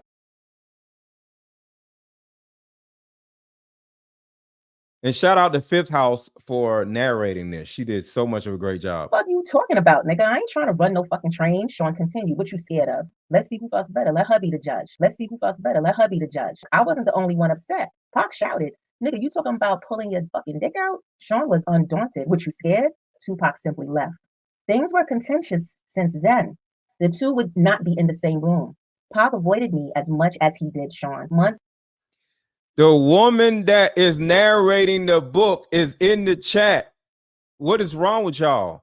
And then you said sounds like AI. She's not breathing or pausing. I sped it up in order to I clipped it up in order to make it a post, dummy.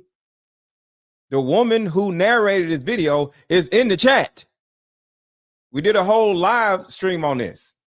Passed with only the tension between them. I walked into Sean's office. He was having the conversation.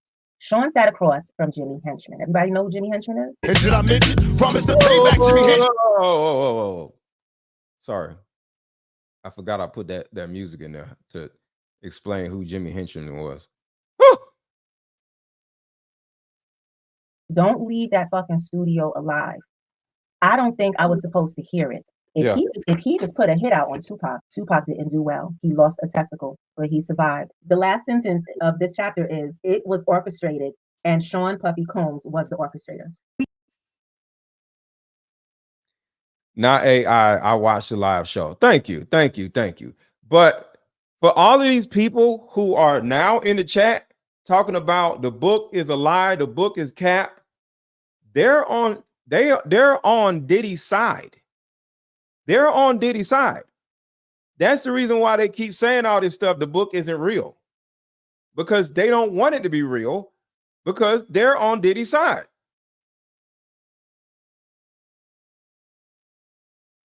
Aspect as well. Diddy was just hit with another lawsuit. This woman named Adrian. Oh, that's wrong. Hold on. I got another video. Did it get here yet? Yeah. Hold on a second. Another lawsuit just came in. Another. Hit with his. This is another lawsuit now. So just for the record, this is brand new. This just in. All right. This is brand new. Everybody drop popcorn emojis in the chat. Everybody drop popcorn emojis in the chat. Spam the chat with popcorn emojis and hit the like button. Spam the chat with popcorn emojis. Let's go. This is a brand new lawsuit as of 9/27, 2:36 p.m. This is new. Diddy was just hit with his 12th lawsuit. Diddy is being sued by a Jane Doe who is alleging SA and saying that she got pregnant with his baby. So this Jane Doe is claiming that Diddy repeatedly assaulted her over a 4-year period and says one of the encounters resulted in her getting pregnant and she ended up suffering a miscarriage. She claims that she first met Diddy overseas in fall 2020 and was invited to join the rapper on an all-expensive paid trip. The woman says she saw Diddy regularly between 2021 and 2022, with the rapper and his team arranging for her to meet up. Hold up, we got to back up. Remember, we was just talking about the book, Blink Twice, and when he invited the women on to an island. Y'all remember him in the movie Blink Twice? He invited random women to an island, right? Listen to this. I told you that movie is about Diddy. And says one of the encounters resulted in her getting pregnant and she ended up suffering a miscarriage. She claims that she first met Diddy overseas in fall 2020 and was invited to join the rapper on an all-expensive paid trip. This is what they do. This is what they do. This is what they do. The woman says she saw Diddy regularly between 2021 and 2022, with the rapper and his team arranging for her to meet up with him at his homes in Los Angeles, New York, Miami, and other various locations. However, she said she did not travel at her own volition, claiming that Diddy and his staff would use coercive and harassing language to make her agree. The woman claims that drivers would show up at her home to take her to Diddy, which left her feeling like she didn't have a choice in the matter. The woman also alleged that Diddy would use spiked alcoholic beverages as a way to force her to do his bidding, saying Diddy forced her into these encounters in April 2022 while she was at his home in LA. This woman claimed to have sustained physical injuries from her encounters with Diddy, including one during spring 2022 where she says she was left with purple bruises and a bite mark on her feet. She says she does not remember how she got the injuries. The woman also accuses Diddy of forcing her to take ketamine. Okay, remember, because this is important. Remember, we talked about the baby oil, the GHB. What does it do? What is the main side effects? You don't remember what happened. And the second side effect is you have severe numbness. So you get bit and you get, blanked in the butt and you don't even feel it. Diddy, including one during spring 2022 where she says she was left with purple bruises and a bite mark on her feet. She says she does not remember how she got the injuries. She doesn't remember how she got the the injuries.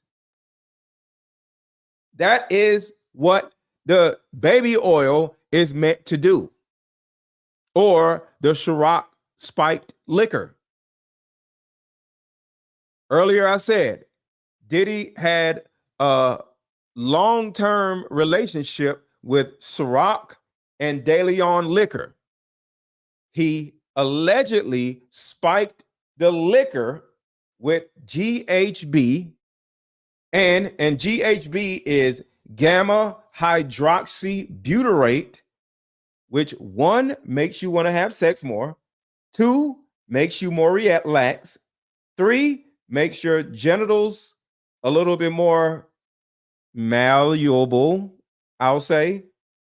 And 4 causes you to forget everything. You don't remember anything. It causes amnesia. The woman also accuses Diddy of forcing her to take ketamine and other drugs in July 2022, which resulted in her blacking out. She said that after this alleged incident is when she got pregnant. According to the lawsuit, one of Diddy's associates called her repeatedly, harassing her to get an abortion, but she said she ultimately suffered a miscarriage. She said she tried to get space from Diddy after the miscarriage, but Diddy would allegedly harass her with calls and texts until she agreed to see him, which she claims continued through July 2024. The woman says she feared for her safety during this time, having witnessed Diddy slap and abuse other women. She also alleged that he'd found some way to track her location and monitor her conversations. The amount of lawsuits filed on Diddy is absolutely insane. We just keep learning more and more, but you guys let me know what you guys think about Diddy's 12th lawsuit in the comments. And the P is for prison. What's up, my boy? Hey, I gotta ask you some questions, man, so let's get it. Let's do it. All right, first off, I don't feel comfortable calling another man P. Diddy. What can I call you? You can call me Love. Won't be doing that. There are rumors circulating that you like men, women, little kids. Which one do you actually prefer? It depends on my mood, my vibe. I seen 100 bottles of baby oil in the bathroom. What's up with all that? I can't tell you that. It's a slippery slope, ain't it, P. Kelly? Why you moved to Miami? Oh, for the kids. The kids? You shared with us that you got a secret grinder profile. What does your bio say? I'm vivacious, eccentric, and I'm a Scorpio. Did you just moan when you said that? What are some common misconceptions about you? There are no misconceptions about me. I don't think you want to say that out loud. How is it that your freaky ass still ain't got caught? My belief in God. When you get caught, what you gonna ask to eat when you snitch? Fried chicken. Damn, that was quick. You already thought about this, huh? Why you over there looking all tensed up? You alright? I need a hug. Over there, you got a bang of baby oil under that tree. What you gonna be doing with that? Opening up a whole lot of gifts. You going to jail, Saint Nicholas. When you be having them dildos strapped on you, what you go in the room and say? Get ready for double the love. Your rose petal shirt wearing ass. What's the best booty you ever seen on TV? Oh, that's Eddie Murphy Delirious. Damn, you freaky as hell. Boy, that was the first time you knew you was Mr. Take That, Take That. No, I was 12. Damn, what, you had a boyfriend or something? And I wasn't supposed to, but I got one anyway. When Usher was 15 and he lived with you used to play wrestle with him and his tighty whitey. True. Sometimes when you would have with Young Miami, you would make her put on a Meek Mill mask. False. Yeah, you didn't think I knew about that, huh? And you used to have Farnsworth Bentley hold your umbrella in the house. That's absolutely false. You gotta tell Diddy no, and even if you do tell Diddy no, it doesn't matter because he's still gonna assault you anyway. Damn, that's true. I knew it. Yeah. You gotta go to jail, nigga. 10 for yeah. We got all right. Be a predator, then anybody can be a predator. You feel what I'm saying? Like, people look at Usher, they don't see that. They not seeing the victim. They not seeing that boy that got rushed to the hospital. They not seeing what the intentions was in his heart when he took Justin Bieber there. Oh. Let's be honest. He took Justin Bieber there. Diddy had been trying to get to Bieber for a minute. But it wasn't until Usher took over management and had guardianship and gave temporary guardianship to the diddler for 48 hours. Think about that. Usher came in and discovered it and managed him and got custody of him and promised to look after him. And then he sent him to the diddler. Does that sound like a good guy? It's horrible. It's horrible. Does that sound like a good guy? Now that we know what Diddy's really like. To take another boy, another talented boy, and put him in your place so it ain't gotta be you no more. Mila Kunis has allegedly moved out of the home she shares with Ashton Kutcher because she is aware of the fact that horrible information about Ashton and Diddy together, as well as video footage of the two of them together, is about to be released. For those of you who don't know, Ashton Kutcher partied a lot with Diddy in the early 2000s. There are multiple photos of the two of them together at various different parties. And a very troubling clip of Ashton Kutcher talking about Diddy's parties on Hot Ones has recently resurfaced and gone viral. Party stories, they're our favorite genre of anecdote. If you have one, yeah. Wow, okay, I've got a lot I can't tell. So, can't tell that one either. So the rumor is that Mila Kunis is aware of how horrible the information and clips concerning Ashton Kutcher and Diddy are. So she has decided to distance herself from Ashton and completely remove herself from the situation.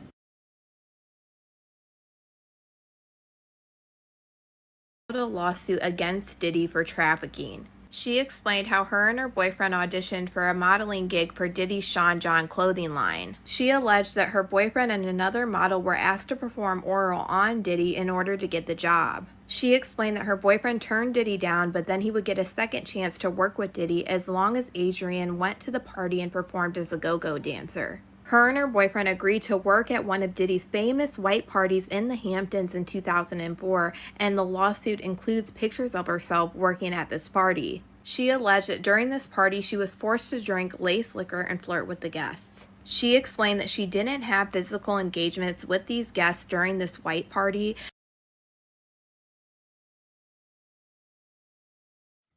Shout out to H-Chaz, I think. F Diddy. I'm just following blogs like Lovely T and others about the book. No need for the disrespect. Well, no, I'm not being disrespectful, but I'm just saying you it's like this. I want to say this real quick. If I'm sharing something and you turn around and say it's bullshit or it's AI, is this, is that, you don't think I'm going to have a negative response to your words? So yeah, you can't turn around and say what I'm saying or talking about is bullcrap, because what do you think I'm gonna do? I'm gonna say something. So yeah, it is what it is. But thank you for the super chat. I appreciate you. Just wanted to say that.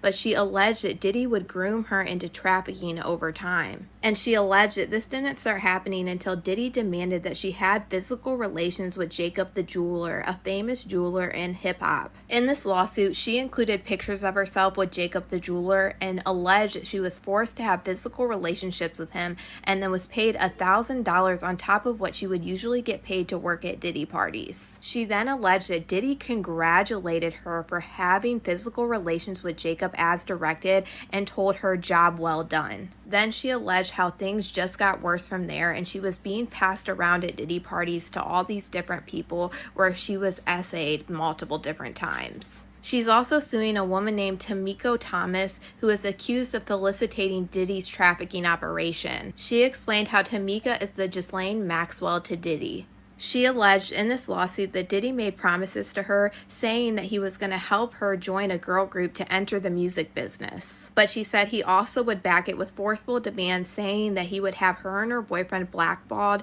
if they did not follow his demands. One thing that gets me out of all of these multiple lawsuits, they all sound really, really similar. I feel like Diddy has been done, but it just keeps getting more and more and more crazy as time goes on. But you guys let me know what you guys think of this new Diddy lawsuit in the comments.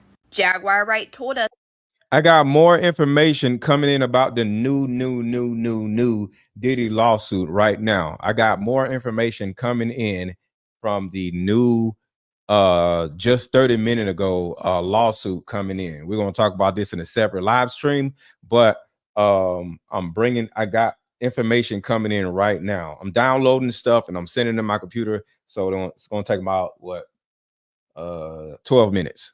That Diddy took out Kim Porter. And this is something that I've wholeheartedly believed since I've heard Jaguar Wright speak about this 4 years ago. Jaguar Wright alleged that Kim Porter was poisoned, and this was because she was writing a tell-all book about Diddy and trying to leave him. And then she said that Kim Porter's ex, Al B. Sure, was put into a coma around the same time that he was writing a tell-all book. And what literally gives me chills is Al B. Sure took to his social media after Kim Porter's passing, and he wrote that she was murdered.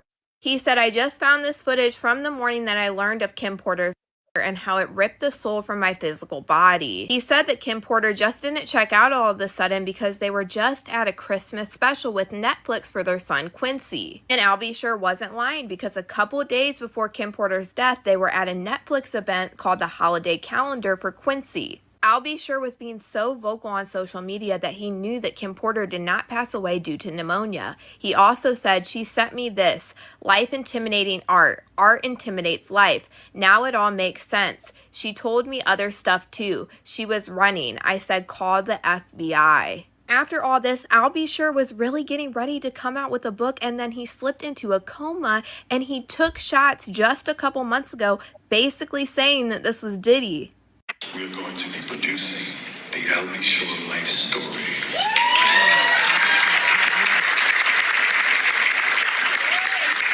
So hold on to your britches, and you'll really understand how I ended up in a coma. You're really going to need to call Homeland Security. And now I'll Be Sure took to his Instagram today to speak more publicly again about Kim Porter's passing.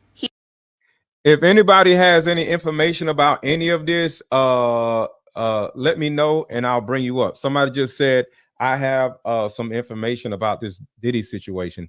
If anybody has any information that I haven't talked about this Diddy situation and you think you can add to it, let me know. Put in the super chat or something like that and I'll see it and I'll bring you up. He said, for over a decade and a half, I've been posting about tagging random law enforcement agencies in the hope to protect loved ones, avoid deaths and tragedies that could have all been avoided.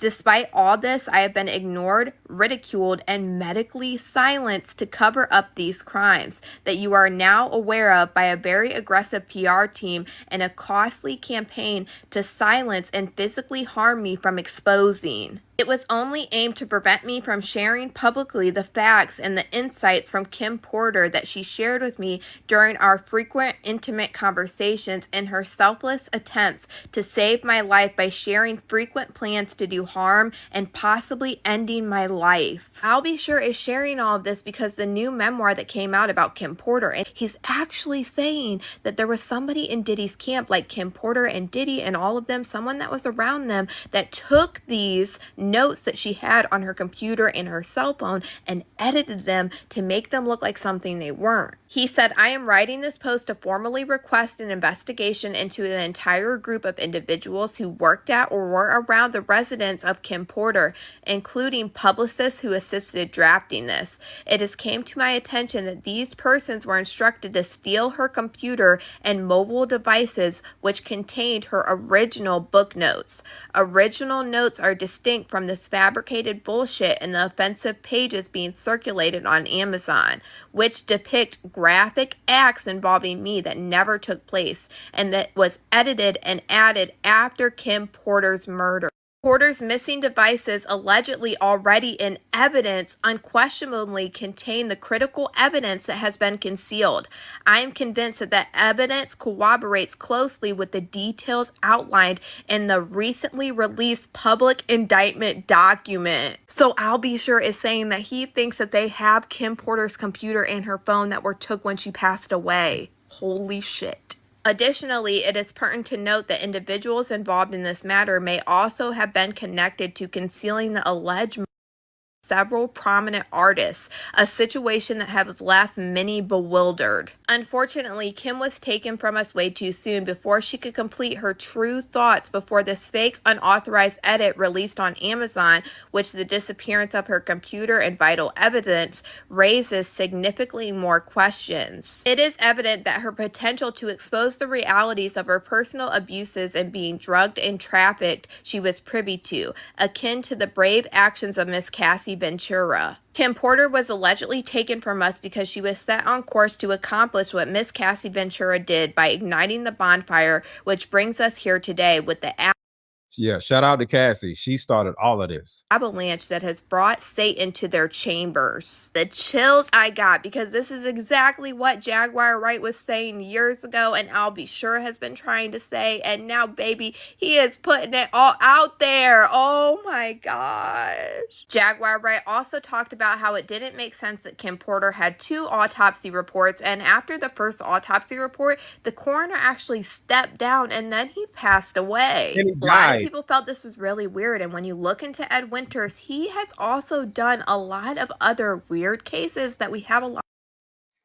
Imagine flying a coroner out every time somebody dies. Why not use the coroner that's in the same city? Because the coroner is the person that works with the police that is the only person that can tell the police the reason for a person dying. So if you are able to pay a coroner a lot of money and then you can kill somebody, the coroner is going to say, the reason why they died is natural causes. There's no case. If the coroner says the person died of natural causes, or if you strangle a person and the coroner says they died of a heart attack, There's nothing else you can do about it. If you delete a person right now and you pay the coroner to say the person died of a heart attack, you have no case and you ain't got to worry about ever going to jail. A lot of questions about, such as Whitney Houston, Paul Walker, Tom Petty, Brittany Murphy, and Michael Jackson. And when Jaguar Wright was talking about Kim Porter's passing, she was also talking about how all of these people, including Kim Porter, all used to work with Diddy at Uptown Records. And she explained how it was super weird because all of these people passed away, except I'll Be Sure because he ended up in a coma, but he was supposed to pass away. But all of them passed away except Diddy. And if you didn't know, Diddy started out in the music industry at Uptown Records as an intern. He ended up... Real quick, do this for me because people keep asking me what is the movie that I was talking about earlier. Everybody type the word blink twice in the chat. What's up, friend? Everybody type the word blink twice in the chat. So everybody know what the movie is, because they keep asking me in the chat, what is the name of the movie I was talking about? So type the word blink twice in the chat. So whoever is asking what the name of the movie is, they'll see it.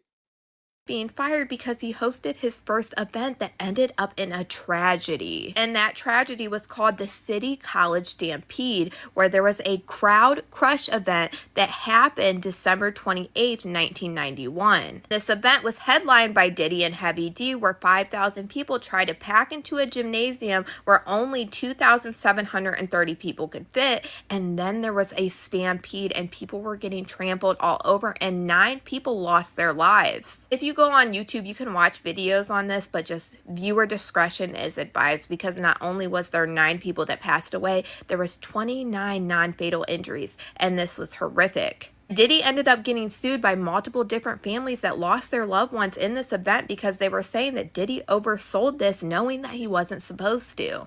This is what ultimately led to Diddy getting fired from Uptown Records, and I'm not gonna lie, what Jaguar Wright said, it is pretty weird that all of them people from Uptown Records passed away, and Diddy is the only one that nothing has ever happened to. The fact that Jaguar Wright shared this 4 years ago gives me chills, and now we have I'll Be Sure right now today speaking more than he has ever before, and you cannot convince me that Diddy don't know what happened to the beautiful Miss Kim Porter. But you guys let me know what you guys think about all this in the comments. Came up with a solution that will help every woman watching, regardless of age, regardless of background. See, in my 7 years of coaching women, the number one thing that I hear in my coaching sessions is her issue or tumultuous relationship with her mother. So what I've done is come out with a card game that will actually help mothers and daughters come back together. We have to get to the source of a woman's pain, her inadequacies, her insecurities, and heal that little girl inside of her before she goes out in the world as a woman. I call Like Mother, Like Daughter, therapy in a box. Therapy in a box is 50 questions for the daughter to ask the mother, questions that you always wanted to ask. And it's also 50 questions for the mother to ask the daughter. But when you're able to ask the questions that you always wanted to ask to your mother without her getting upset, without her pulling rank on you, the lines of communication are now open. When women are finally able to forgive their mother, forgive their father, forgive what happened to them, and most importantly, hear her mother's side of the story that she never divulged to you, relationships outside of the household would then blossom. Because for most women, there's a hurt little girl inside of her that never had an opportunity to be seen or heard. All of the resentment, the lack of being heard, but all that stops when you buy my new Like Mother, Like Daughter card game. Order it now. The link is under this video. Click the link and let's start healing.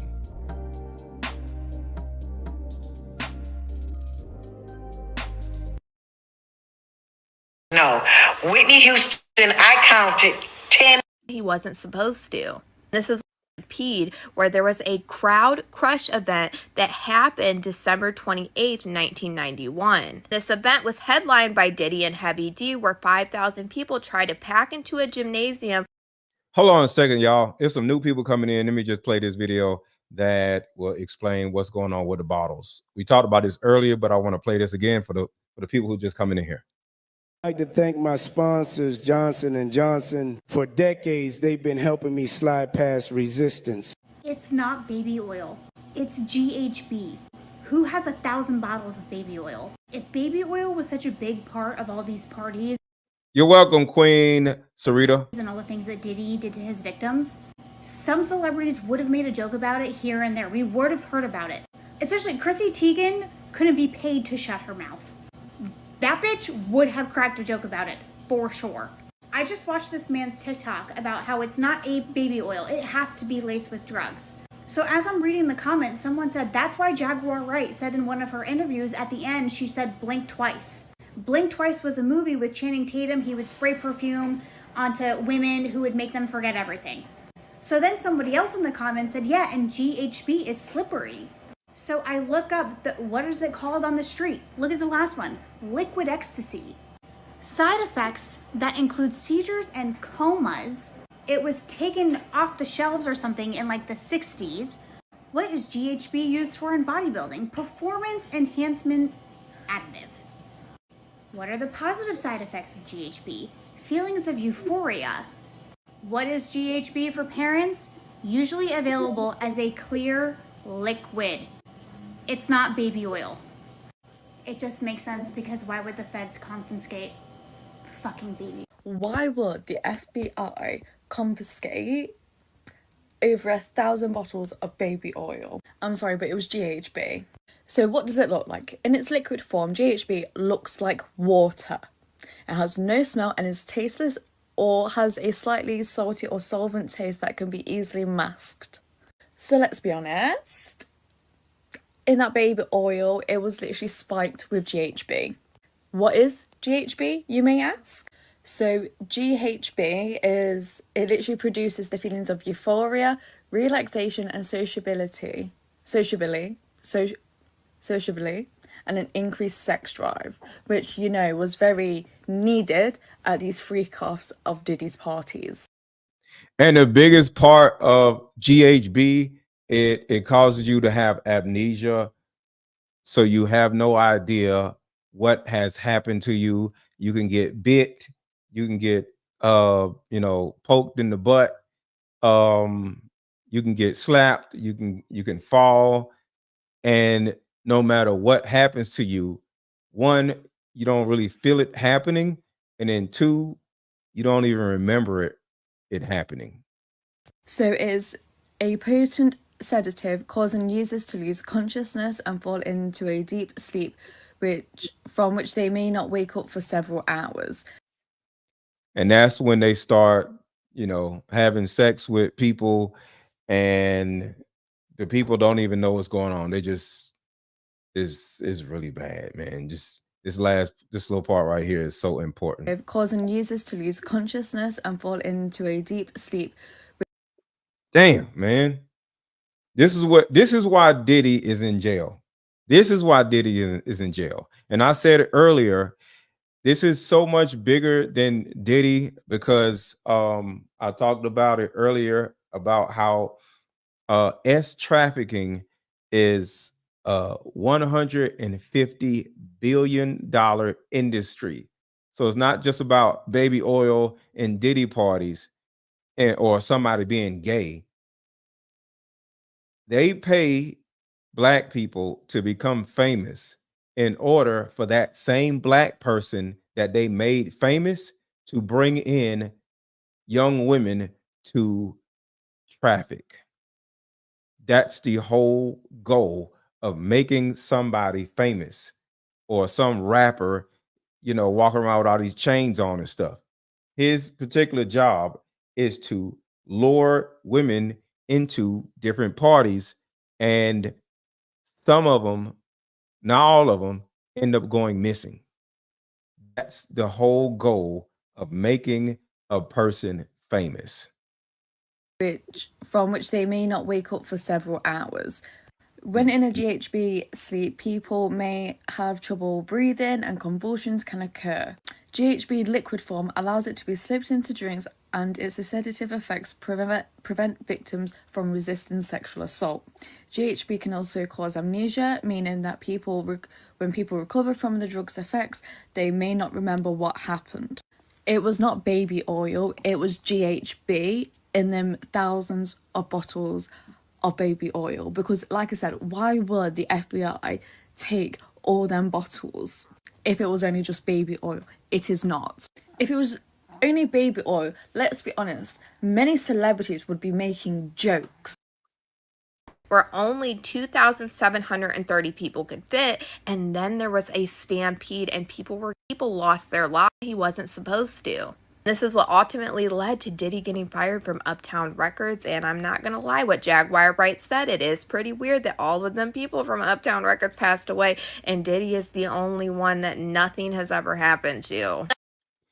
Everybody from Uptown Records is dead except for Diddy and Al B. Sure. The fact that Jaguar Wright shared this 4 years ago gives me chills, and now we have I'll Be Sure right now today speaking more than he has ever before. And you cannot convince me that Diddy don't know what happened to the beautiful Miss Kim Porter. But you guys let me know what you guys think about all this in the comments.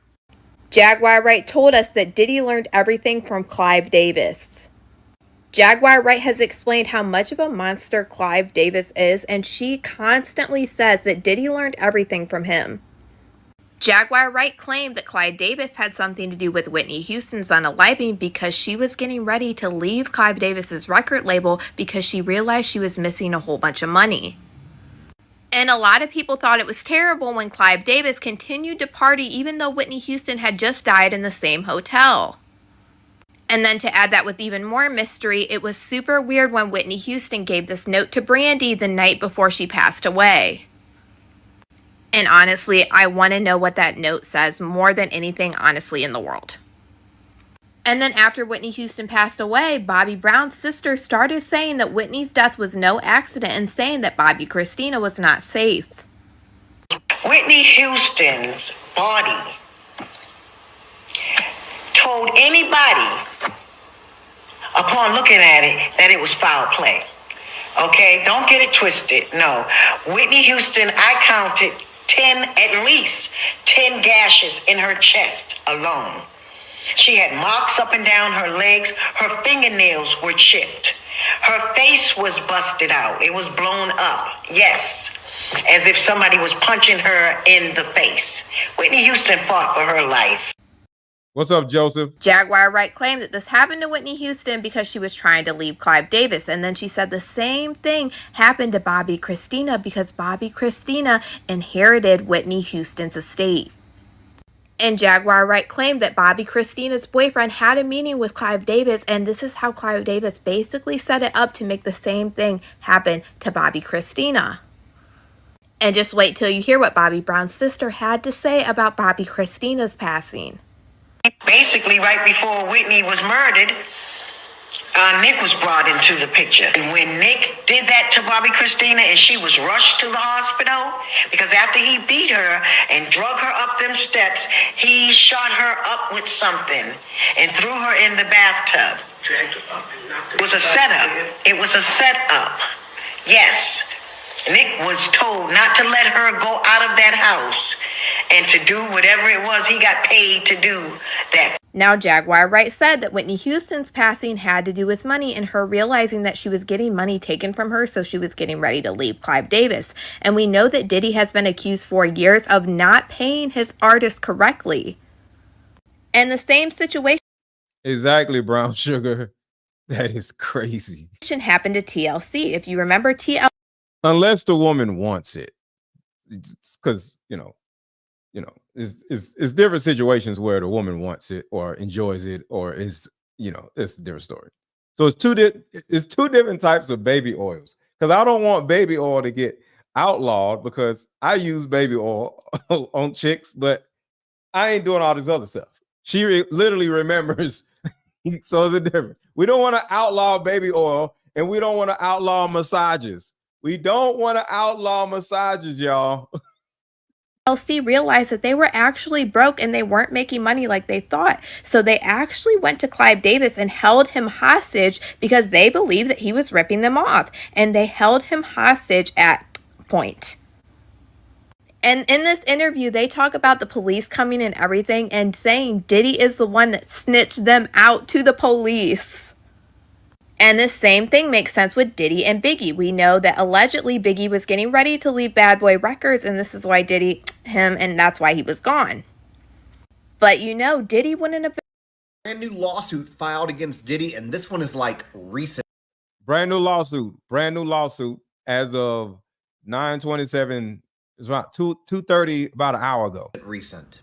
The woman who has filed this lawsuit is going by Jane Doe, and she's accusing Diddy of assaulting her over the last 4 years, starting in 2020 and ending pretty much with last contact being July of 24. According to the lawsuit, this woman met Diddy overseas before he invited her on an all-expenses-paid vacation. She also claims that she regularly visited Combs' homes in New York, Miami, and LA between 21 and 22. However, she also alleges that he used various tactics to get her to come over, things like coercive and harassing languages, or even sending drivers over to her home to intimidate her until she left and came over to his house. As a result of these encounters, she claims that she sustained injuries, oftentimes waking up with bruises black and blue, purple, and as well as a bite mark on her feet in the spring of 2022. She also alleges that Diddy would spike her drinks and force her to take things like ketamine and other illicit substances, even saying that there was one incident in July of 2022 where she blacked out. Shortly after that assault, she found out that she was pregnant. Apparently, Diddy and his people were trying to force her to get an abortion, and eventually she ultimately miscarried. She also claims that Diddy would track her location, monitor her conversations, and try to ensure that she stayed silent about this alleged abuse. And apparently he has also been continuing to text her and call her up until this past July to try to make her fear for her safety. Now, again, we have all these updates coming out. There's a lot more to come. Hit that follow button if you don't What's up, Melissa? already. P. Diddy was a frequent customer at a luxury hotel in New York City that my ex-boyfriend was a property manager of, and there are some crazy secrets. And if you guys think that the P. Diddy stuff is bad, just brace yourself because he is not the only high-profile client that was a regular. First of all, this hotel is one of the most expensive and luxurious hotels in Manhattan, and no, not all of the employees knew what was going on. It was a select group of employees that had to sign an NDA. Clients would book not just an entire room or suite, but an entire floor. They were asking for lotions, they were asking for toys, they were asking for certain types of service people, all different kinds. And P. Diddy was not the only person requesting entire floors of this hotel to be booked out for these parties. My ex told me that a lot of these people he did not recognize because they were just like businessmen who like to keep a low profile, but once in a while he would recognize a celebrity or a celebrity couple. And these parties would go on for days. And unfortunately, because my ex-boyfriend was the property manager, he was in charge of the cleanup of these parties. And let me tell you guys, the cleanup was not easy. All right, real quick, y'all. We got 8 card games sold. I appreciate y'all. We have 8 card games sold. We just need 2 more card games sold to get to 10, and we'll be good. We just need 2 more card games sold, and we'll get to 10. And y'all ain't got to worry about me talking about my card game no more. So 2 people who have not already bought my Deep Discussions card game, make sure to hit the link that is in the chat or is pinned at the top of the chat or the link that is under this video. Let's get to 10 card games sold so we'll make our goal. Let's get to 10 card games sold so we can make our goal. There's 81 cards in this card game. This is probably one of the most fun, intuitive card games that you'll ever play because it actually helps you vet the opposite sex and it helps you get an understanding of who a person is and how they grew up before you start having sex with the person, because that's the biggest issue with Black people, white people, just people in the dating pool. We always whine about the dating pool being trash, but we are part of the dating pool. Why? Because we have trauma of our own, and 2, we are not asking the proper questions to the other person, and that is what my Deeper Discussions card game helps people do. So the link is under this video or the link is in the chat. Hit the link. We just need 2 more card games sold. We got 1,200 people in the building. 2 people buy the card games, and then we're good. We'll reach our goal. And thank you to the people who have already bought my card game. Thank you. Thank you. Thank you. I appreciate you. So 2 more people, go to the link in the chat or go to the link under this video and buy my Deep Discussions card game. It's the best $35 that you will ever pay. cases, he told me that as soon as he would walk into some of the rooms, he would be met with the strong and pungent odor of man milk and derriere sweat, and that there would be thick layers of certain substances coating the walls, the beds, the furniture, everything, and that oftentimes cleanup would take several days and thousands of dollars. So the next instance, coating the walls, the beds, the furniture, thick layers of certain substances coating the thick layers of certain substances, the baby oil, pungent odor of man milk and derriere sweat, and that there would be thick layers of certain substances coating the walls, the beds, the furniture, everything, and that oftentimes cleanup would take several days and thousands of dollars. So the next time you're thinking about dishing out some serious money to stay at a 5-star luxury hotel, maybe you should reconsider and stay at a Best Western. Anyway, let me know what you guys think, but let me just tell you, people in the luxury hotel industry have known about Diddy and have known about these celebrities for a very long time. And somebody talked about this in a live stream, and like it was new information. And I just want to share this with y'all. I talked about this last March. They talked about tunnels. So this is from last March. It's actually old news. So actually, like every time I walk, I talked about this a long time ago, but some people did not see it. But it's coming up now in the blogs, like it's new news. past his house, and obviously the Playboy Mansion's right there, and we know about the tunnels that connect from the Playboy Mansion To here? I'm sure they connect. Diddy purchased a massive house near the Playboy Mansion in an exclusive LA neighborhood. Puff Daddy purchased the massive $40 million mansion.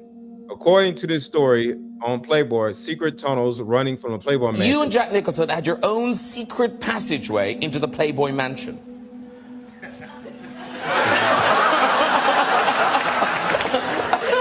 No. Is that true?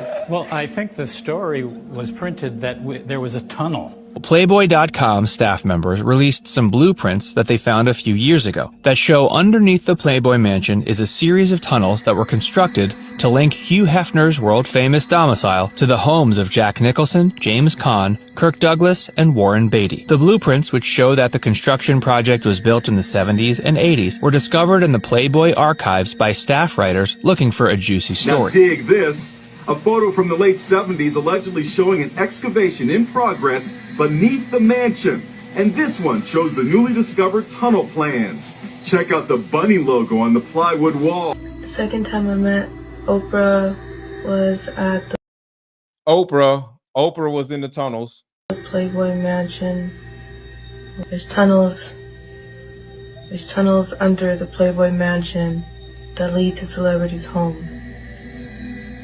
All kind of celebrities' homes. And we've caught them. We've caught them all. We've got it all on tape. We've caught them all. And by the way, you gave the idea for the Logan Act against General Flynn. You better take a look at that because we caught you in a sense. And President Obama was sitting in the office. He knew about it too. So don't tell me about a free transition. Somebody said, watch the movie Babylon with Brad Pitt. Does that have something to do with tunnels? What does Mike Lamb, what is the movie Babylon about? And I'll go check it out. It has something to do with tunnels or what? Babylon? That sounds like some space movie stuff. Like, what is Babylon about, Mike Lamb? Let me know and I'll go check it out.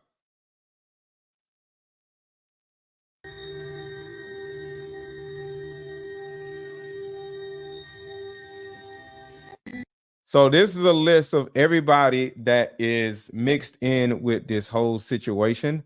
And remember the white guy was talking about all these different companies. So where is the list of companies that I actually had? All right, here it is. All right, so the list of companies that have a lot to do with Diddy and all of this stuff is Merrill Lynch, Time Warner, the prison system, Vanguard, Goldman Sachs, Bank of America, the U.S. Exchange Commission, BlackRock, Universal Music Group, PNC Bank, 300 Entertainment, Warner Music, Def Jam, Seagram, as well as the CIA. And this has some of them on here.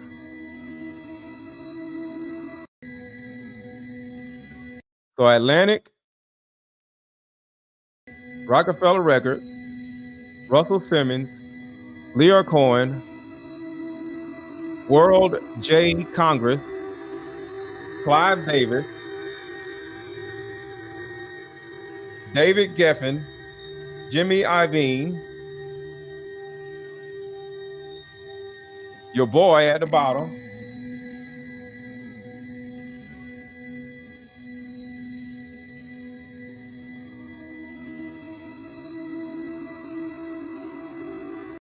somebody asked, somebody said what was in those bottles. Can y'all answer the question for y'all? I mean, for the person. Real T with Keisha Marie said what was in the bottles. Can y'all answer her? Unless y'all want me to replay the video all over again. Rick Rubin, Clive Davis, Jimmy Iovine,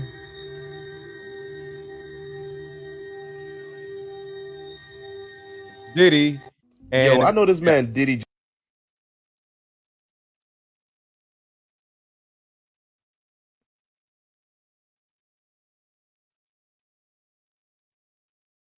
Little girl that he had just adopted, where a lot of people started to point out that she allegedly looked like a girl who disappeared 6 years ago. Oh my God, y'all want me to replay it? Okay, I'll replay it. For the people who are going to be mad that I'm going to replay it, people want me to replay it, so it's not going to be long. I'm just going to replay it. I'd like to thank my sponsors, Johnson & Johnson. For decades, they've been helping me slide past resistance. It's not baby oil. It's GHB. Who has 1,000 bottles of baby oil? If baby oil was such a big part of all these parties and all the things that Diddy did to his victims, some celebrities would have made a joke about it here and there. We would have heard about it. They're calling it the liquid NDA agreement. Especially Chrissy Teigen couldn't be paid to shut her mouth. That bitch would have cracked a joke about it, for sure. Sorry. I just watched this man's TikTok about how it's not a baby oil. It has to be laced with drugs. So as I'm reading the comments, someone said that's why Jaguar Wright said in one of her interviews at the end, she said blink twice. Blink Twice was a movie with Channing Tatum. He would spray perfume onto women who would make them forget everything. Yeah, in the movie Blink Twice, they gave every woman a perfume, and this GHB is a topical agent that soaks into your skin, that in a few hours you actually forget what happened to you, and then that's when they start ravaging your body, and next thing you know, you wake up and not even remembering anything, because one of the side effects is amnesia. So then somebody else in the comments said, yeah, and GHB is slippery. So I look up, what is it called on the street? Look at the last one, liquid ecstasy. Side effects that include seizures and comas. It was taken off the shelves or something in like the 60s. What is GHB used for in bodybuilding? Yes, Real T, yes. Performance enhancement additive. And the reason why this is so important is because there's no reason for the man to have 1,000 bottles of baby oil. They were laced with this GHB substance. And before the baby oil scandal, it was alcohol. He was allegedly lacing the Ciroc or whatever liquor brand that he had at his house daily on, because I don't really drink, with GHB also. And so you either drink it or either you have it on your skin, and next thing you know, you forget everything that happened last night. And that is one of the reasons why Diddy has been able to get away with all of this for so long. One, he paid the police force. I talked about that yesterday. And then two, people literally can't remember what happened to them, so they can't call the police because they don't remember. Diddy adopted a white child. I want you to tell them the story about how I adopted you. But you still have beautiful parents but you're my child also. But please tell the story. So, I was on the streets, and then Papa Combs decided that he would like to be a caring man. So then he saw me and decided to pick me up and said to come inside and play with his kids. Oh, thank you so much. We need one more card game sold. I appreciate you. I appreciate you. We need one more card game sold, and y'all don't have to hear from me about my card games anymore for the rest of the day. I need one more card game sold. Somebody buy my one more card game, and then we have made our total for the day, and we have 10 card games sold. Somebody in the chat is 1,300 people in here. One person buy my either Deeper Discussions or my mother-daughter card game. Look at the link that I just dropped in the chat. Click the link and just see what you see on there. One card game is $35. The other card game is a pre-order that is going to be $200. But since it's pre-ordered, you'll only have to pay $66. So I suggest you buy my mother-daughter card game now. Pre-order my mother-daughter card game because it's going to be $200 when it comes out. So buy it at a discounted price, and you'll be happy that you got it at a discounted price. So click the link in the chat and pre-order my mother-daughter card game for $62 because it's going to be $200 when it actually comes out in about probably another 3 weeks. So pre-order it now for $66.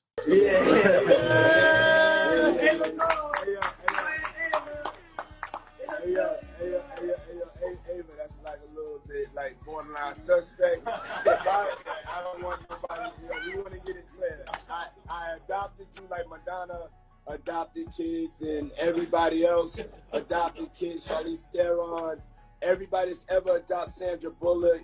I adopted you because I felt that you could, enjoy also having a... Diddy is not praying to the right one because off his shares of Revolt TV. He's left the damn country. This man is ready for a fight. So yeah, y'all, all of this is sad and it's scary. And the only thing I can say is it's scary being a woman. And I'm glad I'm not a woman. But it's scary being a woman because you have all of these entities, because it's not just people, all of these entities that are really out to get you. And like I said earlier, every year there are 97,000 Black women that go missing every freaking year. And some of them is because they went to a Diddy party. They went to this guy's party. They went to some celebrity's party. And the celebrities that they are making rich, they are doing that on purpose in order for that celebrity to lure you in to one of their parties so you can go missing. So that is the whole reason for rappers and singers and all. It's not about music. It's about making people famous so they can lure you in, so they can traffic you. This shit is really, really sad. And like I said earlier, make sure to go watch the movie Blink Twice. I just watched it. It was crazy. And the ending was amazing. You ever look at a movie and you hate the ending? I love the ending. Do y'all like the way the movie ended, or do y'all understand the way the movie ended? I loved it. That was probably the best ending I ever seen. Anybody who watched Blink Twice, what do y'all think about the ending? Real quick. Anybody watch Blink Twice? What do y'all think about the ending of the movie Blink Twice?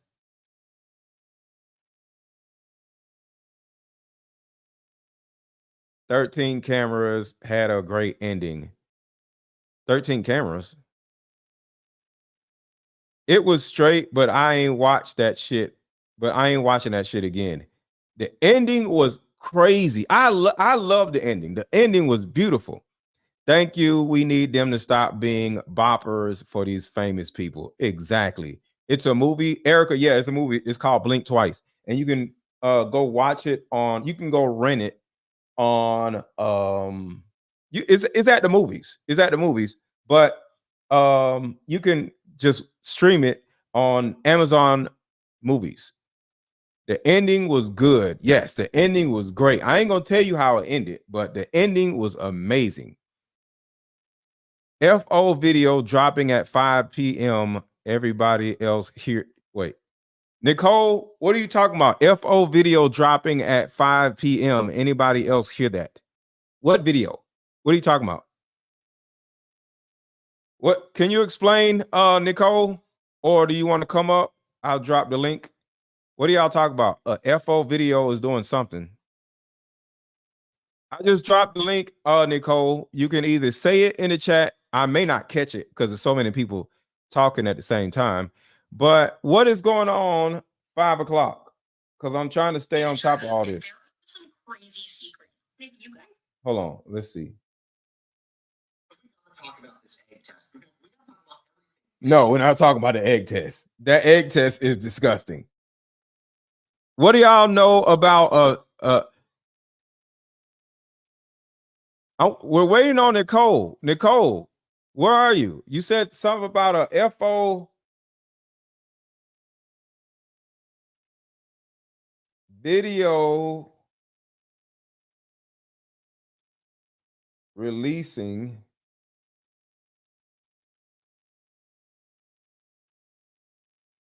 at 5 p.m. Can anybody explain what she's talking about? Let's see.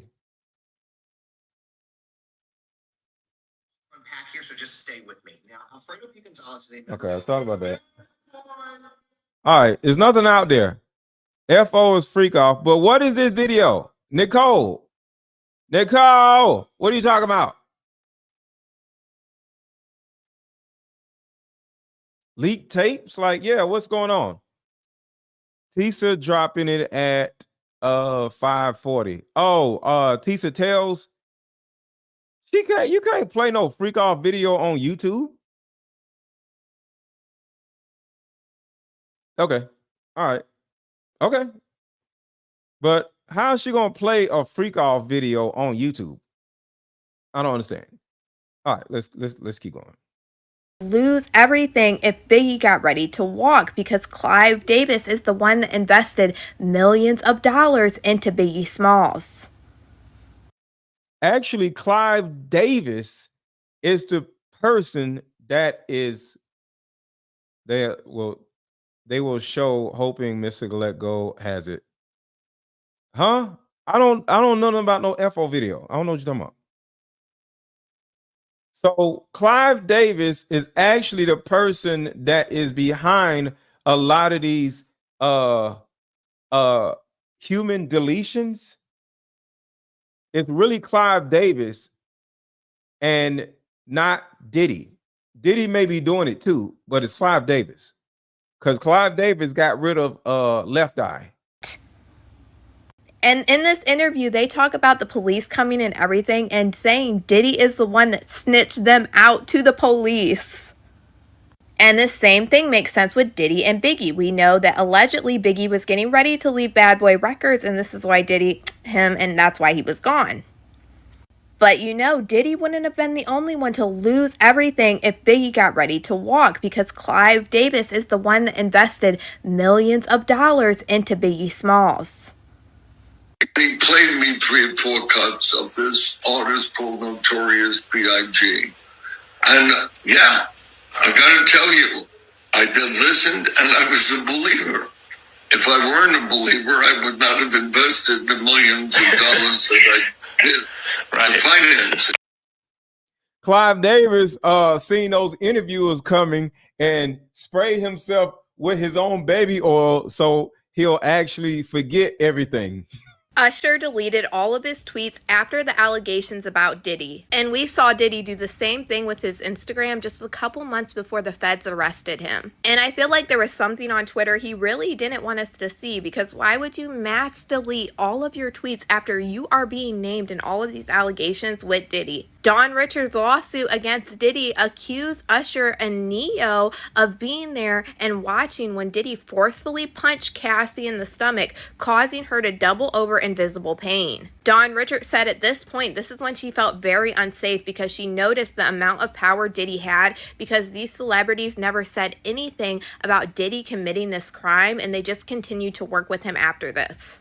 And that's not all. We also have the allegations of Usher being the one to bring Justin Bieber to Diddy, and this is circulating like crazy, and you cannot tell me that he has not seen this. The same crazy allegations are being brought up in Kim Porter's book, how she allegedly found these tapes that Diddy had, and she's talking about a young pop star, which a lot of people are thinking is Justin Bieber. So the fact that Usher would do something so publicly like this when he is being scrutinized all over the internet really makes me think that there was something deep down that we were not supposed to see. And some people are thinking because of this that Usher might be the celebrity that's going to testify against Diddy. And I honestly don't know, but that really doesn't make sense to me why Usher would mass delete all of his tweets if he's being brought in as a witness against Diddy. And after all of these allegations about Usher being spread like wildfire all over, the fact that he would mass delete these tweets because he's a witness really doesn't make sense to me. It's more like you were mass deleting stuff because you didn't want people to start digging and find something. But I don't know. You guys let me know what you guys think about Usher mass deleting all of his tweets after all of these Diddy allegations came out in the comments. Jaguar Wright said that Justin Bieber got sent by Usher to Diddy.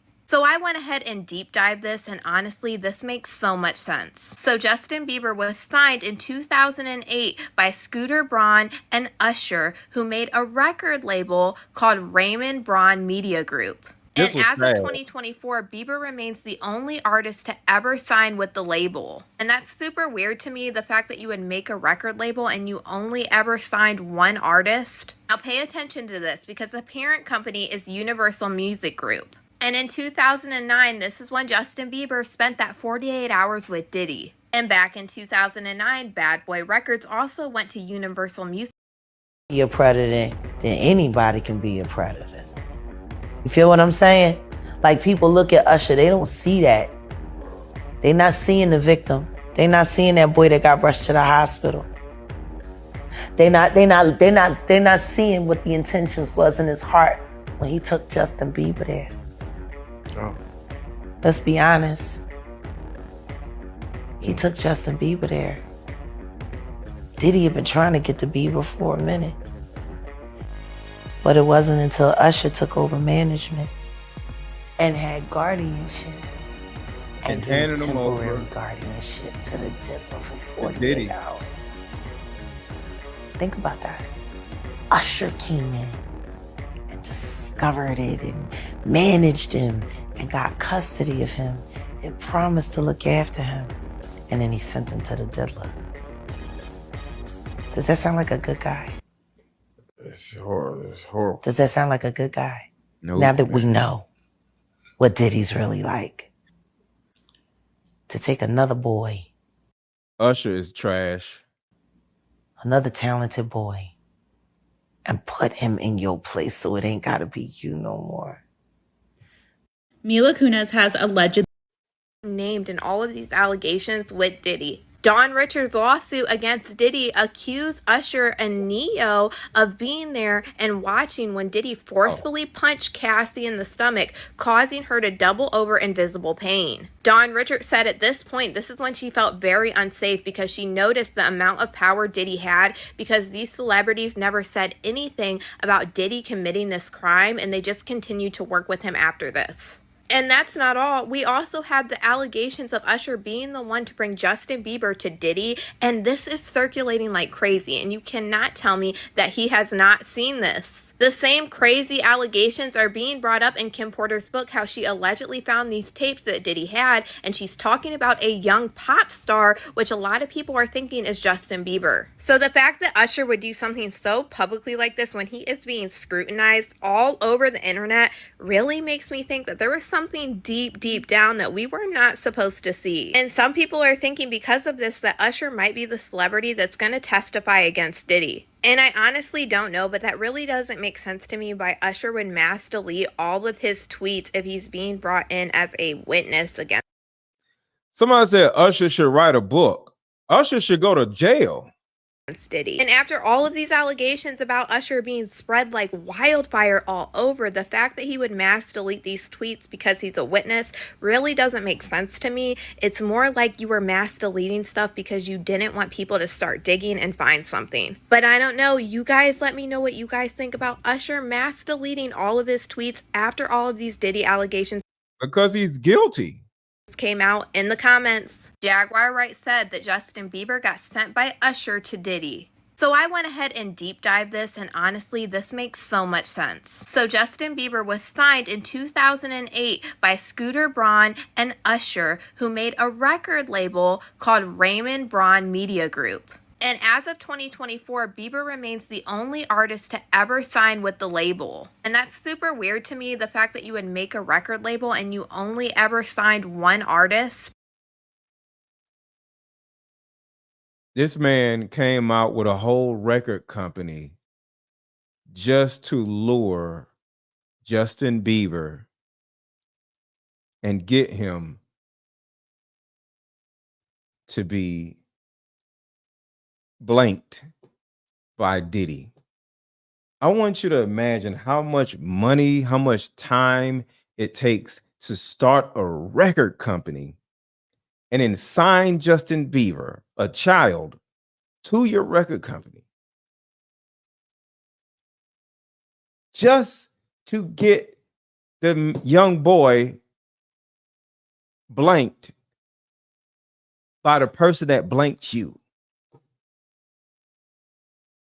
Now pay attention to this because the parent company is Universal Music Group. And in 2009, this is when Justin Bieber spent that 48 hours with Diddy. And back in 2009, Bad Boy Records also went to Universal Music Group as their parent company, which was also the parent company of Usher's record label when he hired Justin Bieber. Now, you guys remember when Justin Bieber was crying about Billie Eilish, saying that he just wanted to protect her from what he went through when he was in the industry at a young age? Well, she was also signed to Universal Music Group. Everybody, including Drake, is connected to Universal Music Group. Universal Music Group is headed by Lucian Grange. Lucian Grange, like I keep saying, is over all of this disgusting behavior.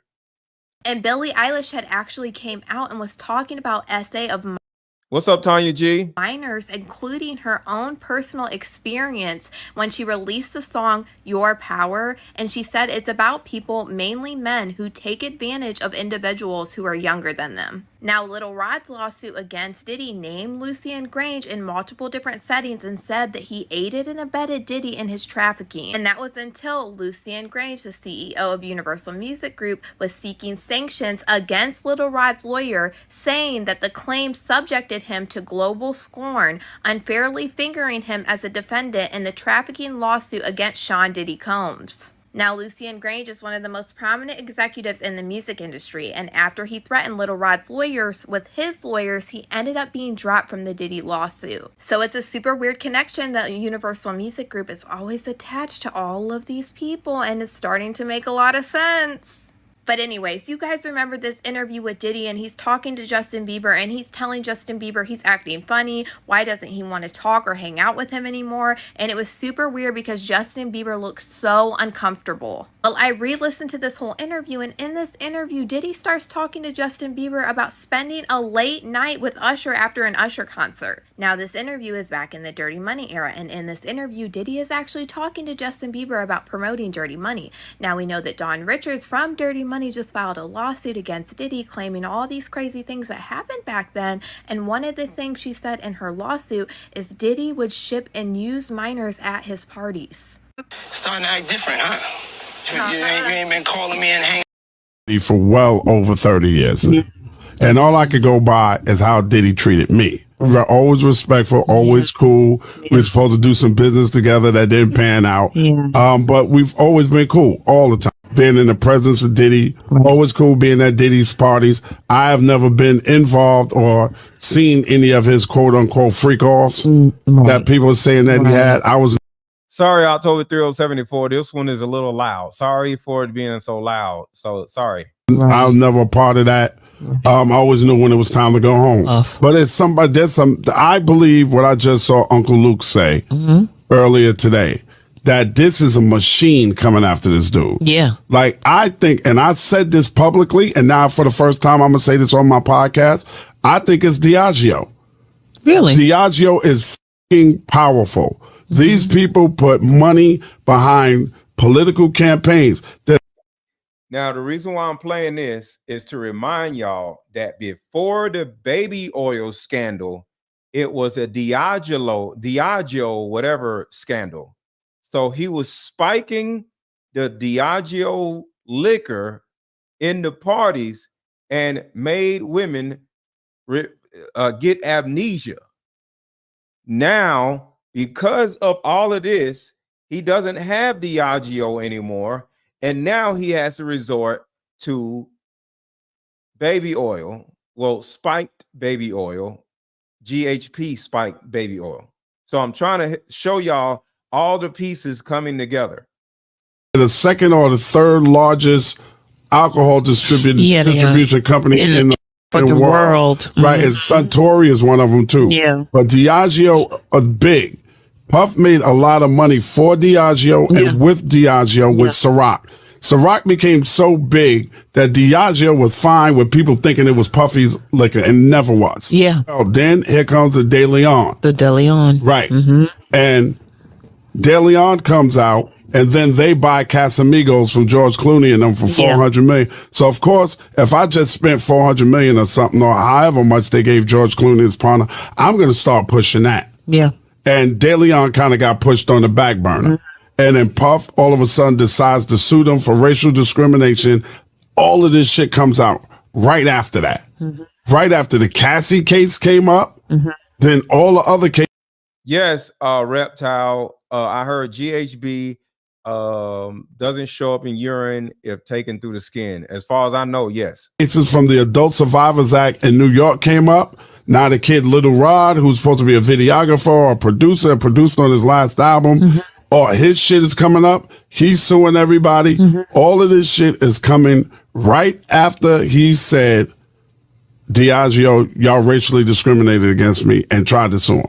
We know how a lot of people feel about black people. Yeah. When you get money with them and they getting a lot of money, you got to always remember in their eyes and in the back of their minds, you ain't nothing but a and that's all you ever going to be. I don't give a how much money you worth. To me, this man is taking up for Diddy, so he's trash too. Anybody on Diddy's side is trash. I don't care who you are. I don't care if you was mama. His mama trash. His kids are trash. Whoever is on Diddy's side is trash. Why are we worrying about Puff at this time right now? You need to be. And I just need the same 24 hours as y'all giving everybody else in your portfolio. And I couldn't get that. I had to send my people down to Mexico. They went down to Mexico, and when they got down there, they found out that there was 0 agave planted for Deleon. So there was no plan for us to be successful. It was no equal treatment. The other brands, they had agave planted. They had no agave planted for me. Agave is a plant. And sometimes you have to go check even your partners to see what's really going on. And so when I saw that, I was like, nah, I'm going to fight because it's bigger than me. It's about not just me, it's about we, it's about all of us. So I chose my purpose over profit. And that's the whole Deleon situation. Diddy's former bodyguard tonight alleging that Diddy was working for the FBI as a confidential informant. People don't realize this, brother. First and foremost, Puff has been dodging the legal system for years. Puff being, and this is documented, Puff being a CI for an FBI agent. They was taking some papers up to the FBI, so like when he was.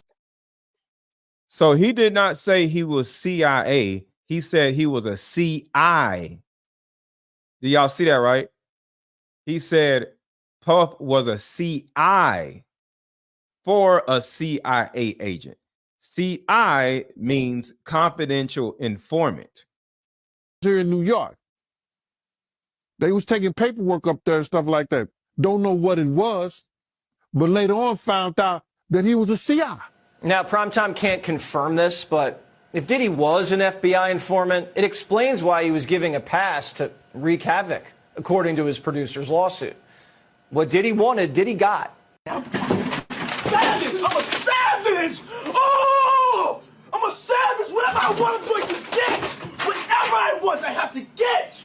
All while he was cozying up to Hollywood figures like Harvey Weinstein and becoming a major voice in the Democratic Party with his vote or die campaigns for Kerry, Barack, Hillary, Biden, getting souls to the polls. For 2 decades, Diddy thought he was untouchable. But now he's had his house raided, tapes confiscated, and the feds are zeroing in on his flight records. Diddy's world's crumbling. Hey, yo, right now, though, for real, yo, I need to know who fucks with me, you know? Like, just straight up, like I don't have the time. You know, if you fuck with me, let it be known. Because I'm going to this next era and I'm lining up all the allies. If you fuck with me, let it be known. If you don't fuck with me, be quiet, and I will take your silence as you don't fuck with me. You know what I'm saying? And it's all love. But if you fuck with me, let it be known, because big thing. Are you gay?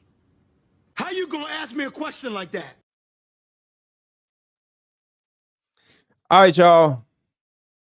I'm probably going to go live again later on tonight. So make sure to subscribe to my channel and hit the notification bell, because I want to get a little deeper into the new lawsuit. I actually think this next lawsuit is even worse than the Dawn lawsuit, because this woman actually is admitting that she lost her memory. And that's literally what we're talking about, involving the bottles of not the Deleon, but the actual baby oil. So this woman got pregnant. They made her get an abortion, and she lost her memory. So I want to go a little deeper and talk about it. So I need a few hours to do my due diligence on that pertaining to this new lawsuit, and I will come back. So make sure to subscribe to my channel and hit the notification bell. And I'm going to drop something in the chat right now to help y'all keep up with everything that has been going on. So I'm dropping this in the chat right here. Everybody, I need everybody watching to click this link. It is my playlist, and it will show you everything that has been going on and that is going on thus far. So I'm dropping the link right now. So as y'all can see, it says celebrity playlist. Click that link and get out of here and go watch that. So I'm going to pin this at the top of the, damn, what am I doing? So I'm pinning this at the top of the chat. So y'all go watch that video. Well, watch the playlist, and you will all be caught up on everything that has been transpiring thus far. Replace that link. Okay. So everybody click the link. Everybody click the link. Everybody click the link. Everybody click that link. It says celebrity drama playlist. Everybody click the celebrity drama playlist. Everybody click the link, the celebrity drama playlist. Everybody click the celebrity drama playlist. Mr. Let Go, what's going on? I appreciate you. What's going on? Everybody click the link, the celebrity drama playlist. Everybody click the celebrity drama playlist. Everybody click the celebrity drama playlist link right now. Is a playlist. It ain't even none for y'all to buy. Y'all get tired of me selling stuff to y'all. Everybody click the link. Everybody click the links. Click the celebrity drama playlist. Get out of here. Click the link. Click the link. Click the link. Click the link. Click the link. Thank you, Amber. Amber said, okay, we heard you. Everybody click the celebrity drama playlist link right now. Everybody click the link. Click the link. Click the link. Click the link. Click the link. Get out of here. Get out of here. Click the link. Click the link. There's still 955 people who have not clicked the celebrity drama playlist link. Click the celebrity dramas playlist link that is in the chat. Click the link. Click the link. Everybody click the link. Get out of here. Talk to y'all later. I'll be back later on tonight. Every woman watching, regardless of age, I just came up with a solution that will help every woman watching, regardless of age, regardless of background. See, in my 7 years of coaching women, thank you so much, Susan. I appreciate you, Susan, for watching. I just came up with a solution that will help every woman watching, regardless of age, regardless of background. See, in my 7 years of coaching women, the number one thing that I hear in my coaching sessions is her issue or tumultuous relationship with her mother. So what I've done is come out with a card game that will actually help mothers and daughters come back together. We have to get to the source of a woman's pain, her inadequacies, her insecurities, and heal that little girl inside of her before she goes out in the world as a woman. I call Like Mother, Like Daughter, therapy in a box. Therapy in a box is 50 questions for the daughter to ask the mother, questions that you always wanted to ask.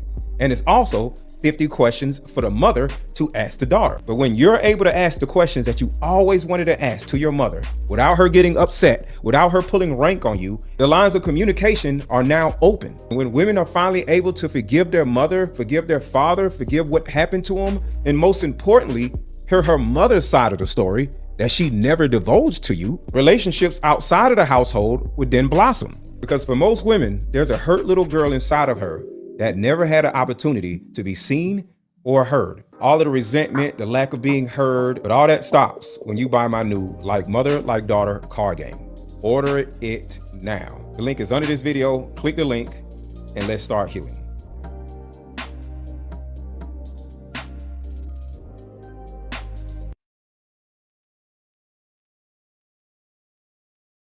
We meet up at a coffee shop and play. Hey, how about we meet up at a coffee shop and play this fun dating card game? We'll have fun and see if we're compatible all at the same time. Ooh, what's the name of the game? It's called Deeper Discussions. I'm down. Okay, meet you at 6. Fellas, buy this card game. Ladies, buy this card game. Buy about 2 or 3 card games. The main reason why people can't stay together isn't because they don't like each other no more. It's actually because their present family issues come up or their past family issues come up. But when you play Deeper Discussions, you'll be able to understand a person's family issues up front. This game can be played with either 2 people or an entire group. So have fun. Question number 1. Name a time when money was the main factor why a relationship went bad. Deeper Discussions Dating Edition. Again, these cards are good for vetting a potential boyfriend, Candidate. a potential girlfriend, a potential husband, a potential wife. The texture of these cards are so soft and silky, by the way. Like They ain't gonna get really wore out. durable. A dating card game for introverts who have a hard time asking the much needed compatibility questions. Deeper Discussions, the card game.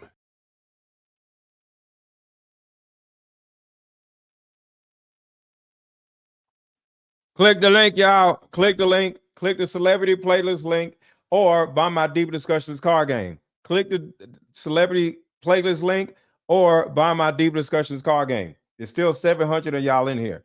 Click one of the links that are in the chat. What's up, Elaine? Hey, you so late. We go on and you start. Shout out to Elaine. Thank you for showing up, Elaine. I appreciate you.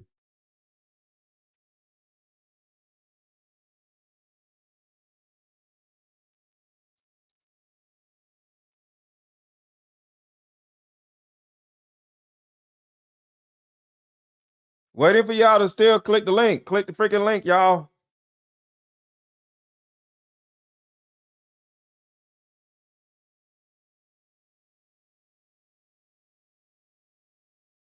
Predator, then anybody can be a predator. You feel what I'm saying? Like, people look at Usher, they don't see that. They not seeing the victim. They not seeing that boy that got rushed to the hospital. They not seeing what the intentions was in his heart when he took Justin Bieber there. Oh. Let's be honest. He took Justin Bieber there.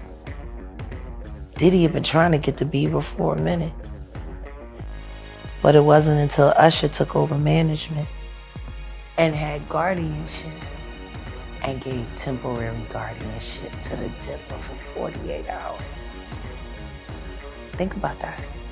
Usher came in and discovered it and managed him and got custody of him and promised to look after him. And then he sent him to the diddler. Does that sound like a good guy? It's horrible. It's horrible. Does that sound like a good guy? Now that we know what Diddy's really like. To take another boy, another talented boy, and put him in your place so it ain't gotta be you no more. Mila Kunis has allegedly moved out of the home she shares with Ashton Kutcher because she is aware of the fact that horrible information about Ashton and Diddy together, as well as video footage of the two of them together, is about to be released. For those of you who don't know, Ashton Kutcher partied a lot with Diddy in the early 2000s. There are multiple photos of the two of them together at various different parties. And a very troubling clip of Ashton Kutcher talking about Diddy's parties on Hot Ones has recently resurfaced and gone viral. Party stories, they're our favorite genre of anecdote. If you have one, yeah. Wow, okay, I've got a lot. I can't tell. So, can't tell that one either. So the rumor is that Mila Kunis is aware of how horrible the information and clips concerning Ashton Kutcher and Diddy are. So she has decided to distance herself from Ashton and completely remove herself from the situation.